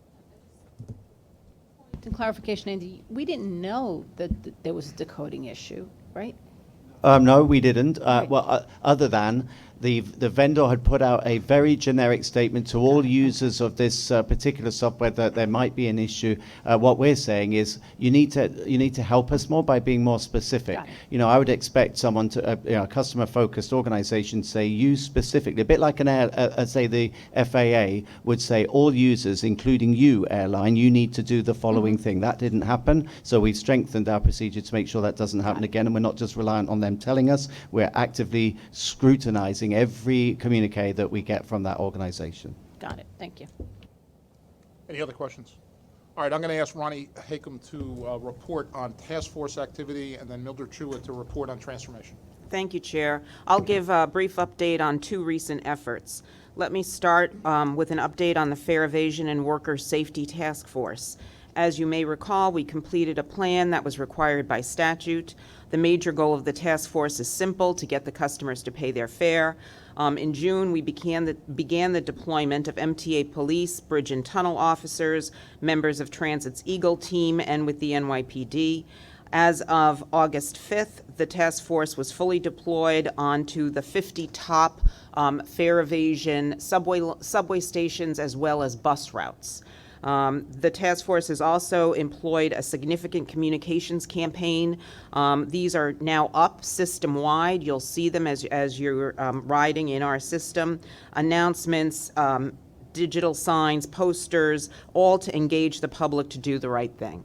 The second major goal of the task force is to enhance worker safety. We are all outraged at the incidence of assaults on our workers.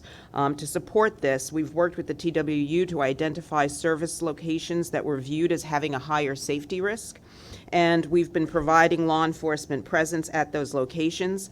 We have already heard that the presence of uniformed personnel on buses has given our bus operators a greater sense of safety and security. As requested, we will be coming back to the board in October with some preliminary measurements on the effects of fare evasion. This will be based on very early data, but we want to give a check-in at that time. That said, the anecdotal evidence is encouraging. Discussions with our staff and the public indicate that they appreciate the enhanced presence provided by task force officers, and behaviors appear to be improving. We will continue to evaluate this effectiveness and modify activities as appropriate. So early sign, the task force is operating as planned, and we're encouraged by their work. Last, let me just talk about another initiative recently started on Train Speed and Safety Task Force. This was an initiative we announced on July 26th to address opportunities to further the work of New York City Transit's review of historical subway speed restrictions and other elements of modernization that may lead to better travel times for our customers. The members of this task force include its chair, Jane Garvey, a former FAA administrator, Bob Lauby, a former FRA chief safety officer, Tony Utano, the president of TWU Local 100, Andy Byford, Pat Warren, our chief officer of safety and emergency management, and we've even got Tom Quigley involved. This review is being undertaken in collaboration with engineering support from STV. Dominic Servideo, I should have mentioned, the executive chairman of STV, is involved personally, and New York City Transit, including participation with representatives from TWU Local 100. The intent is to see if there are opportunities to improve the safe and efficient operating speeds for trains in the system or make other improvements to travel time. Again, following along the work already being undertaken by Andy Byford and the transit team on safe seconds. Early indicators are that there may be further opportunities, and they will be vigorously pursued. The STV team has just issued its first draft preliminary interim report that highlights certain opportunities. This is currently under review by the task force. We'll be following up with them in the next couple of weeks, and this will continue to be followed by further plans to implement any potential improvements, and the goal is to bring a final report to come out by the end of September with an action plan. So more to follow on these two initiatives, Chair. Thank you. Any questions on Ronnie's report? All right, good. Let's now move to MTA transformation. Governance will be critical to ensure that we move transformation swiftly but judiciously and are held accountable for delivering the bottom line savings and better result our customers deserve. Transformation will require literally hundreds and hundreds of decisions, and this presentation by Mildred Chua lays out the initial groundwork of the work that must be done. We will be standing up a task force, a board task force for transformation to ensure proper communication, clear accountability, and effective decision making. We plan to leverage best practices, and part of that will include bringing in outside expertise to enable the MTA to become best in class. While senior management, a transformation office, and the board will be singularly focused on improving the structure, processes, and systems at the MTA for the benefit of our customers, we recognize the people ultimately responsible for delivering this change on a day-to-day basis are the women and men who work here every day. Over time, we will all be asked to work in different ways, in different reporting structures, and to deliver different results. We are asking our colleagues to be open to these changes, and I'm looking forward to working alongside every one of them to deliver the transformed MTA our customers deserve. Now, with progress to date, I'm going to turn to Mildred Chua, who's Director and Program Executive for Enterprise Asset Management, who's been a key leader and a project facilitator in what is now becoming the MTA Transformation Project. Mildred. Thank you, Mr. Chairman. Good afternoon. Over the past few months, the MTA has been working closely with AlixPartners as they undertook the largest ever review of the organization to provide the MTA a blueprint for change. This effort was completed on June 30th. The plan was approved by this board on July 24th. Your approval sets the MTA on a course towards becoming a best-in-class organization that is efficient, effective, and laser-focused on giving our customers the system they deserve. At this time, AlixPartners has concluded their engagement with the MTA with the completion of 3 additional reports that were delivered on July 31st. They are the cash flow analysis, the 2015-19 capital program review, and the fraud, waste, and abuse report.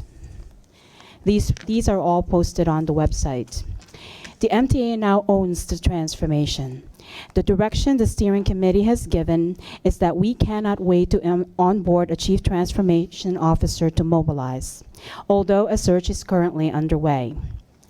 A number of central departments have begun to mobilize for consolidation. They are construction and development, budget and accounting, and the legal department. At the same time, the MTA is working aggressively to develop a detailed actionable implementation roadmap by October 15th. This roadmap is a step-by-step outline for a 74,000-plus organization. It ensures that the MTA captures the savings outlined in the AlixPartners report, the initiatives necessary to carry out for consolidation, and what milestones are linked to each other to ensure that there is no inadvertent impact on customer service. The MTA has already kicked off recruiting critical new key hires and establishing the Transformation Management Office. We expect to complete this work by fourth quarter of 2019. And also, by the end of 2019, the MTA expects to award a contract for full implementation. These are the milestones for 2019. Our upcoming reports to this board, we will be updating progress towards these milestones between now and until October. Now I'll turn to our CFO, Bob Ferran, to talk about the importance of the transformation savings. Thank you, Mildred. You recall this chart from the July plan where we showed with the hashed bars the July plan savings with the transformation plans included, and in the solid, the July plan without transformation plan savings. Obviously a dramatic difference. The Alix report identified potential savings of $370 to $530 million when fully up and running on an annual basis. We're betting those savings right now throughout the organization. The actuals may be higher, the actual savings may be lower, but the target is to achieve $240 million of those savings next year in 2020 and to achieve the full $535 million by 2022. Again, you can see the dramatic difference if we can achieve the kind of level of additional savings included in the Alix report. I can tell you that we are committed to pursuing and to achieving all realistic savings, and so we're going to continue to push hard. I think what's important is if this process is done correctly, if we're learning about this as we go through, this is not the level of savings that we hope to achieve and can go no further. We're supposed to be changing the way we're approaching the business. And I think as we do that, we should be able to find additional savings, additional efficiencies as we move forward, and that would be the goal. Because again, we can't stop with this. These out-year deficits will continue. Even with the achieving our own budget reduction program, remember that's $350 million, and if we could achieve $530 million from the ALEX program, we're still looking in 2023 of about a $500 million deficit. So as Commissioner Zuckerman mentioned earlier, and as mentioned by the chair, it's a challenge out there, and we've got to continue to figure out how to save money, operate more efficiently, so that we can deliver the service and still keep pressure off the fare box and off the taxpayers. So, Mildred? Yeah, thank you, Bob. All of the work that Bob... Hang on. Sorry. Sorry. Okay. Okay. All of the work Bob just described requires building the infrastructure for change. We will do this by establishing a framework for tracking the savings at the program and project level, and building accountability across the organization. Agencies and centralized departments are responsible for delivering savings and results by simplifying workflows, reducing redundancies, and streamlining processes. To oversee implementation, a governance structure is underway with a steering committee, as well as the previously mentioned Chief Transformation Officer and Transformation Management Office. Functional working groups, which will help integrate the transformation plan to day-to-day business activities, are also being established. There are some of the initial, these are some of the initial building blocks to embed in the infrastructure of change at the MTA. So what's the purpose of these functional working groups? At all times and all ways, transformation efforts should demonstrate new ways of working and thinking. MTA leaders have teamed up with subject matter experts from across the agencies and forming functional working groups to start the necessary work. 19 teams covering 14 functional areas and 5 agencies are being mobilized to begin creating the foundation for implementation. These working groups are being asked to follow a common process for moving forward with this effort. As you can see on the slide, each team will be asking themselves similar questions, focusing on what the specific proposal is for their area. What might be some improvements to add to the ALEX Partners recommendations? How many people are performing these functions today? What will the future organizational structures look like? And most importantly, how could it all fit together? Meaning, how will the business processes work to ensure that we operate in a more streamlined and effective way? These activities will result in a specific roadmap for each functional area and agency business unit that would then be integrated in the master implementation roadmap for the MTA enterprise. There are other key actions the MTA has taken since your approval of the transformation plan. These include some specialized task forces. For example, the establishment of an HR, legal, and labor working group to further map out impacts of civil service rules and collective bargaining obligations, to establish processes for anticipated reductions in force, and develop strategies for migration. And that is the consolidation and movement of departments across the organization. Another example is the employee engagement working group that has begun to set up specific communications, such as a future internal website to provide details on the reorganization. In the construction and development function, one of the first steps they have taken is to assess the coordinating actions required to advance cost containment initiatives in concert with transformation efforts. They have initiated the process of unifying all project management systems into one common platform to streamline the internal management of projects, but more importantly, to facilitate performance monitoring of all projects and staff on a real-time basis. This will result in a single source of truth for capital projects that will unify, amalgamate, and automate time-consuming data collection and reporting, thereby saving the MTA time and money across all projects and throughout their full life cycle. In terms of resources, we are onboarding an external consultant to support roadmap development. External consultant support will accelerate progress and ensure consistency across the organization. The MTA is also planning for a vendor outreach effort to scan the marketplace for potential firms that would be able to help fully implement the transformation plan. It is the MTA's intent to utilize a combination of external and internal resources to achieve our desired outcomes within the spirit and letter of the transformation plan. This concludes my presentation. Thank you. Commissioner. I have two questions, one for you, Pat, and one for Mildred or Bob. The first is, I brought this up in my remarks about the plan last month. There are components of this that are financial. There are components about this that are human resources. Some is capital, some is operating. There's a whole bunch of pieces. And as a fiduciary responsibility, we can track this through the existing committee process, which has pros and cons, or we could track it through a transformation committee of some sort that is a singular point, which has its own pros and cons. Where are we with deciding how we're going to manage or provide our oversight to this transformation? I think it ought to be, and that's what I referred to in the remarks I made introducing Mildred's presentation, Neil. I think it ought to be a transformation task force. I don't think we need or should take the time to amend the bylaws. We ought to talk about who's going to be on that, and I think we plan on, during the entire course of the transformation, making monthly reports to the board and the public, which is, having done this in a prior life of the private sector, I think the only way to get it done. And then my second question is on Mildred, the contract you referred to in your section before Bob.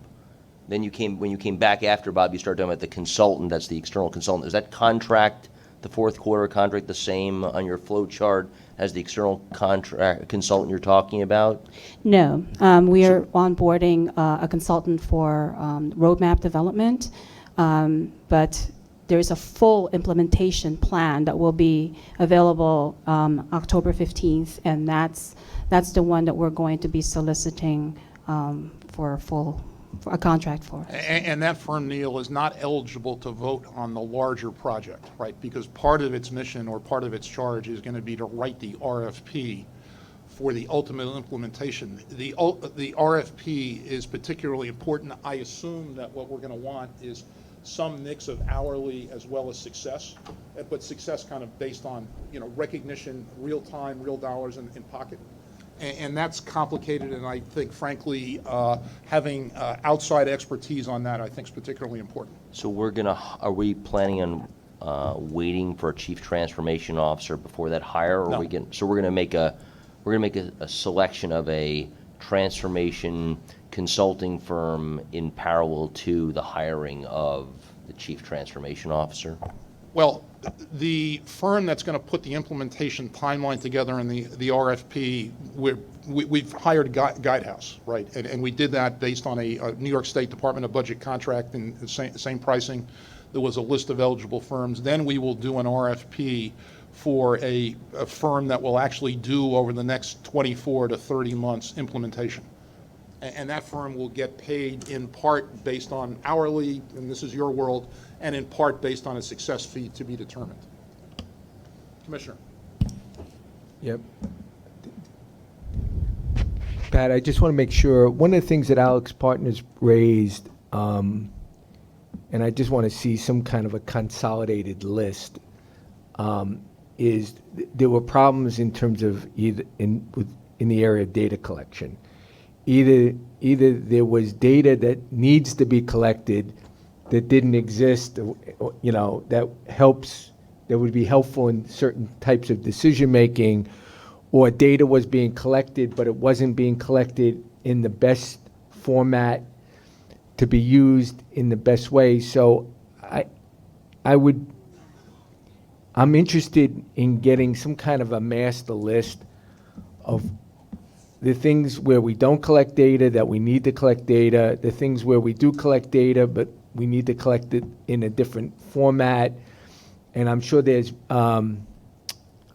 best case means and methods on how you do that.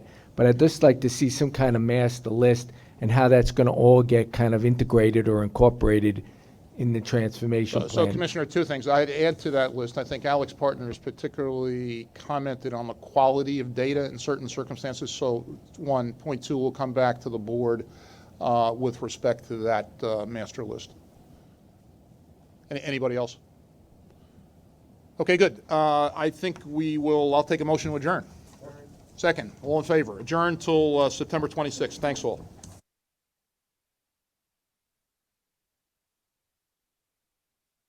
So you all, members of the press, believe in the First Amendment and transparency and spirited discussion, and you heard it today, along with Andy Byford's announcement of July results, which continue to be terrific. And with that, happy to take your questions. Andrew. Pat, you talked at the outset today about the possibility of service reductions. Can you talk about what that means? Are you cutting subway routes? Are you cutting back bus service? Oh, here's what I talked about. I talked about on subway and buses guideline service reductions, which we do from time to time. We will be bringing those to the board and the public in September. We do not have details. But what might that look like? Even in 2010, you had service reductions. You got rid of the V train. Are we talking on that level, or are we talking much more like reduced weekend service? We're talking about guideline service reductions. I'm not going to speculate. Obviously, we're going to do everything we can to minimize the impact on subway and bus customers, period. I don't have details to share. We held this meeting to continue reporting on transformation and issues facing the MTA, or else we would have disclosed this sometime in September. So we thought it was better to disclose it today.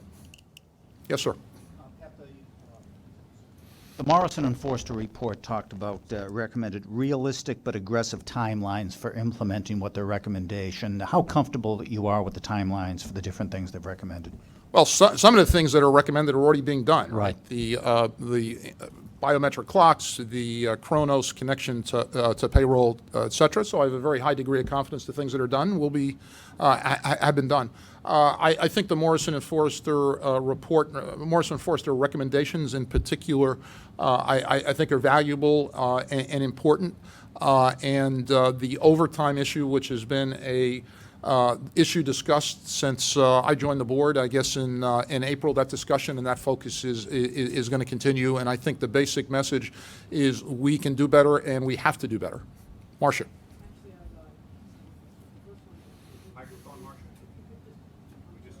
If you could just explain in the issue in terms of transparency, if you could explain to riders what bus and subway guideline service cuts mean, because I don't think anybody understands in the real world what guideline service cuts So are. there are And guideline service reductions. Marcia, you're a longtime observer of the MTA, are changes that get made 2, 3, 4 times a year to subway and bus service that are largely dictated by the level of ridership, et cetera.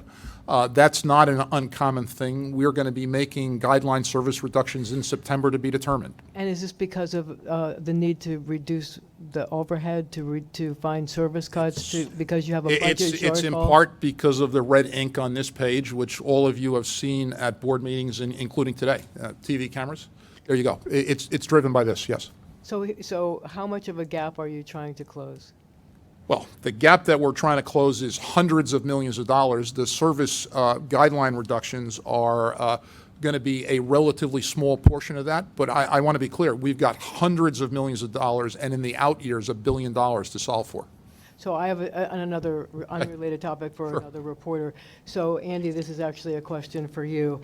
Apparently, there have been some complaints by riders who take the Staten Island express buses that the buses are constantly dirty and unclean, and apparently they say it's a consistent problem.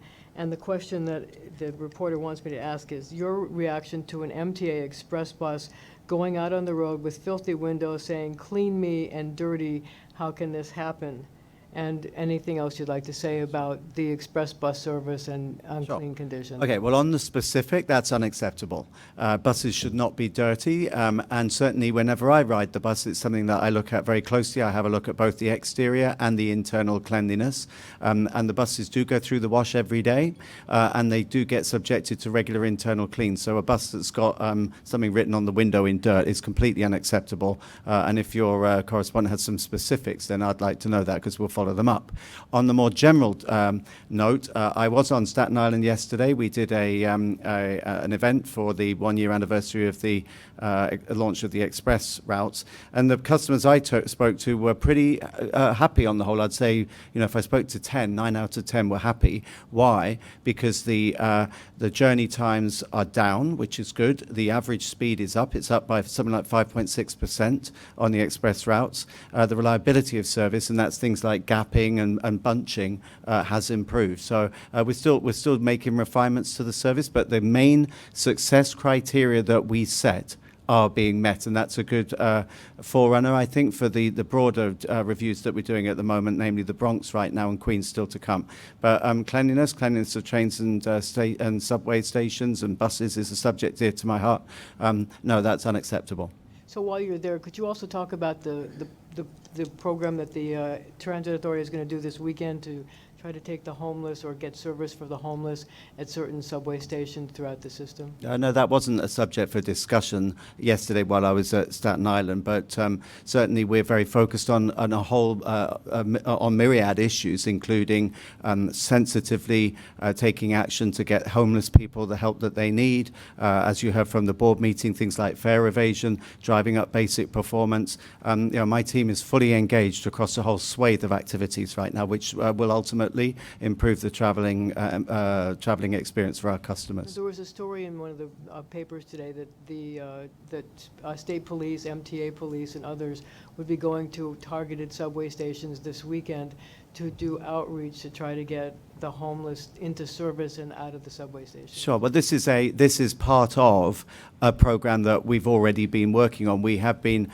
working with NYPD, with the Transit Bureau, Chief De La Torre. We've had a diversion program in place for some time now, where we do try to get people to accept services. The key thing for me was always you've got to have somewhere clean and safe and friendly for them to go, because otherwise the more we, as much as we try to get people to move out, and we do, then they just come straight back if they haven't got a decent alternative to go to. So that's why I've always said this isn't an MTA problem or MTA challenge. This is a societal challenge that all agencies must work together to address. Marcia, we're going to check the timing for you. I'm not sure that timing is right. We'll get back to you on the timing. Pat, the overtime report has the math on it, right? $900 million in overtime costs for the Transit Authority, over $1 billion a year for your agency. Do you have a goal to bring that number down? Do you have a goal for where you want to see that overtime cost, accepting that has to exist sometimes? And if not, it seems one of the problems with the report is that we're not able to take accountability for how those hours are actually doled out and justified. Is there a timetable for at what point you want to be able to make an assessment to what your annual overtime cost should be as an agency? Sure, the answer is yes, but let me point out the following. Before you can commit to an overtime number, tell me how much New York City Transit or Long Island Railroad or Metro North is going to spend on large capital projects. What is it going to spend on subway action plan, et cetera? Is there going to be a Superstorm Sandy or not? Events like that. I think the way to look at it is, and this process is underway, to look at overtime as a percentage of total operating costs, which is one of the ways that the Morrison and Forster report characterized. And if you look, that was approximately 10%, 10 to 12% of operating costs.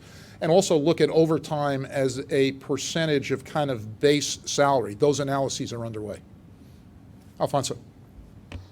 Hi, Pat. A couple things. One thing on overtime, another thing on PTC. I'll ask that one first. It's quick.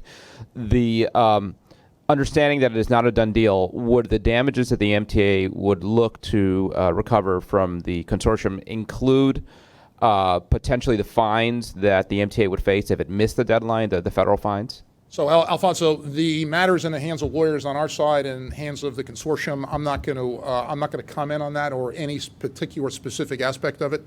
As our general counsel reported, he's guardedly optimistic. Is that the words, Tom? He's guardedly optimistic about a deal. When the deal's made, we'll announce the terms. Okay. Your question's a fair one, just not for today.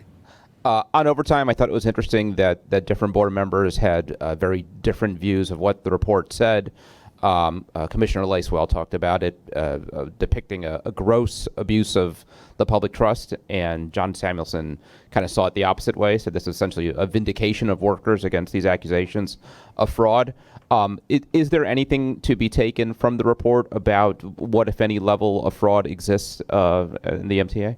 Well, I think that the partner from Morrison & Foster was very careful in her opening remarks, right, to say that they did not look at, because they're deferring to the federal and state investigators as well as the MTA IG with respect to that. So she did not express an opinion, which I think is an important point. The person I'd look to is actually someone sitting between John Samuelson and Linda Lacewell, which was the state budget director, Commissioner Mojica, who I thought his comments were well said. John Samuelson agreed with them. I assume that his colleagues in state government would too, and I think that Commissioner Mojica's comments with respect to tone, substance, and spirit were right on. And when you cut through it, I think his comments were, this is a significant problem. It's gone on for 10 or 15 years. We can do better. We have to do better. And I think Robert was exactly right. Yes.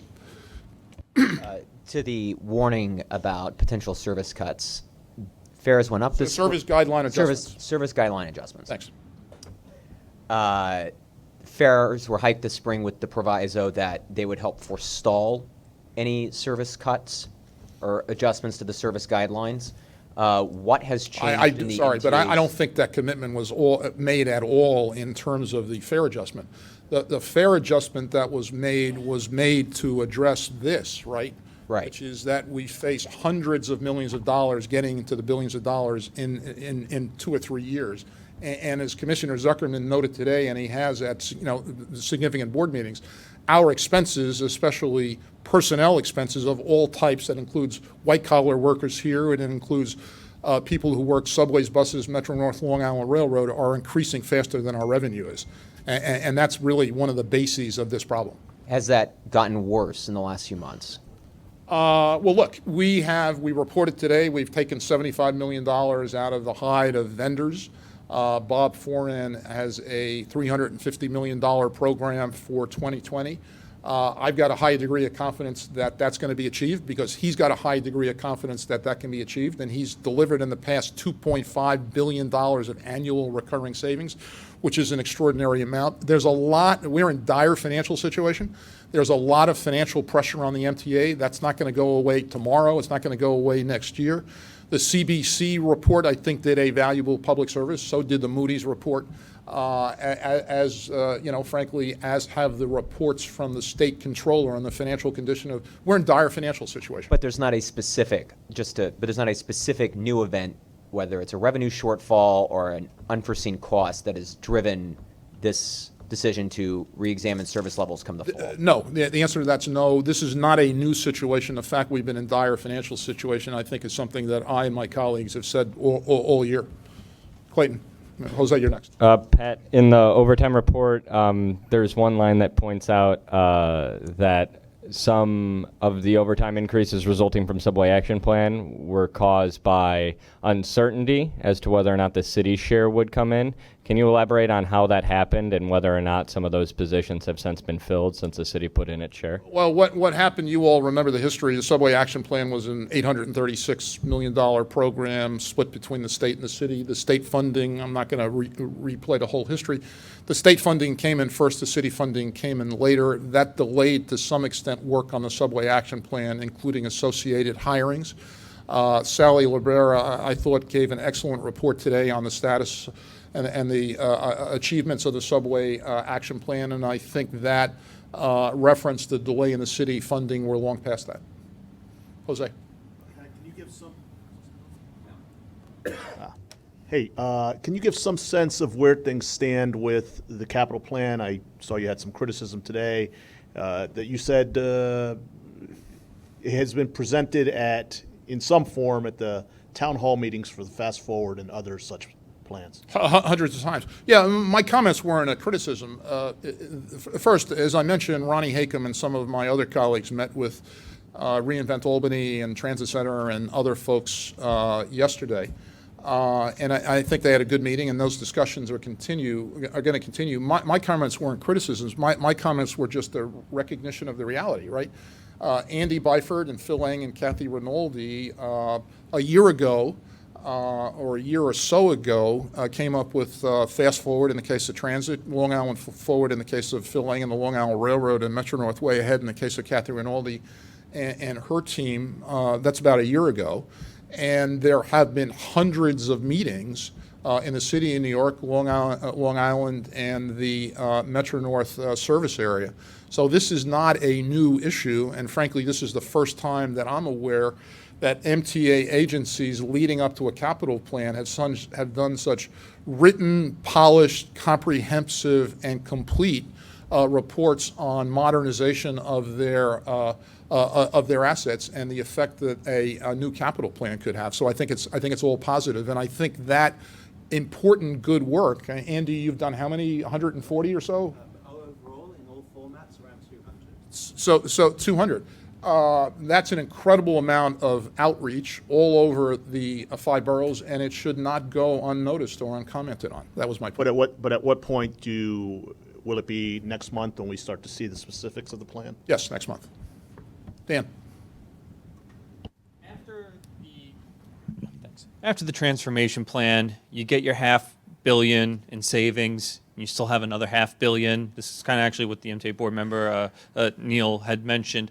What's your roadmap for closing that final $500 million or so, or the rest of the red, so you can get in the black? And I have a follow-up question too. Well, Dan, the answer is we got to do the 350 in 2020. We got to do the first $1 billion first, and we'll figure it out. We're going to do what needs to be done. The state law requires the MTA break even every year. We're going to do whatever needs to be done to break even so that we continue to access the debt markets and continue to provide service and access the debt markets, which is required for the capital plan. All right, so to follow up then, Yep. So when you have this capital plan, I see it's a lot of, excuse me, not capital plan, the Alex Partners plan, excuse me. A lot of new executives are being hired. We just heard hiring of 2 more consultants, not including the Chief Transformation Officer. Hiring private security at Herald Square. I got an email from a private PR company representing the MTA. And now you're talking about service adjustments where you could conceivably adjust more people into already crowded trains because they can fit under the guidelines. So what's going to be your balancing in terms of spending and not leaving bus and subway riders with even more cramped rides than they get now? Well, look, security guards at Herald Square, security guards at Fulton Center have been a success. We believe that just as importantly Westfield does. We're using that same company at Herald Square. We think that it can improve, as Andy Byford says, help provide a safe, secure environment for our customers, which is something that they're entitled to. The amount we've got to get to in terms of hundreds of millions of dollars and ultimately a number close to $1 billion, I think is achievable. The money for the consultants on the cost reduction and transformation program will in part be success-based, as I mentioned a couple of times today. I think that's quite important, and it's obviously got to be success in terms of realized savings of the MTA that Bob Horan can take to the bank, and that's the path we're on. So how much do riders have to shoulder this effort to cut the deficit to balance the budget? Well, look, as you know, Bob Horan's budget going forward assumes 2%. We live in a low interest rate inflation environment right now. Every 2 years, a increase on that score, and we've been incredibly upfront about that with our customers and everybody else. Not the fare hikes. So I wanted to ask about the quality of the ride. I understand there's fare hikes every 2 years, but how much do the riders have to shoulder the burden of deficit reduction in terms of the quality of the trip they're getting, whether it's subway, bus, or Dan, riders are going to be beneficiaries of the incredible achievements in Albany this year, which led to congestion pricing, the internet tax, and the real property transfer tax. Riders are already feeling the benefits, subway riders, for instance, and bus riders are already feeling the benefits of the early stages of Fast Forward, the save seconds, the unbelievable performance that Andy reported today, as did Phil and Kathy, and we're committed to continuing that progress. Please. Sorry, you're next. Yeah. No, you go first. Enough. Okay. Just to follow up on the homeless operation this weekend, we were reporting that state police are going to 16 terminals. So my question is, what is the goal of this, if Delatorre and his team are doing this already? And I assume state police are working with the MTA police. So surely you have some sense of what the purpose and goal of this weekend operation is. I'm not aware that your assumption's factual. Is correct. Yes. If we could just for a second, back to Dan's question. How do you explain to a writer who's already paying, a hiked fare, whose Q train only comes once every 12 minutes, give or take, on the weekend, and it's already packed, that they're going to have to make an additional sacrifice for the benefit of the MTA's balance sheet? Well, look, the service guideline injunctions by definition are going to be focused on areas where you don't have crowded trains or crowded buses.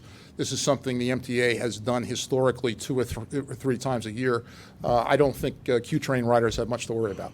And onto that point, one of the biggest costs the MTA has are its labor costs. Do you have a dollar figure for the amount that you'd like saved in terms of whether it's future costs or whatever out of the upcoming negotiations with the TD? Don't comment on labor negotiations. Didn't at the Port Authority. Not going to do it here. Thanks, everybody. Thank you.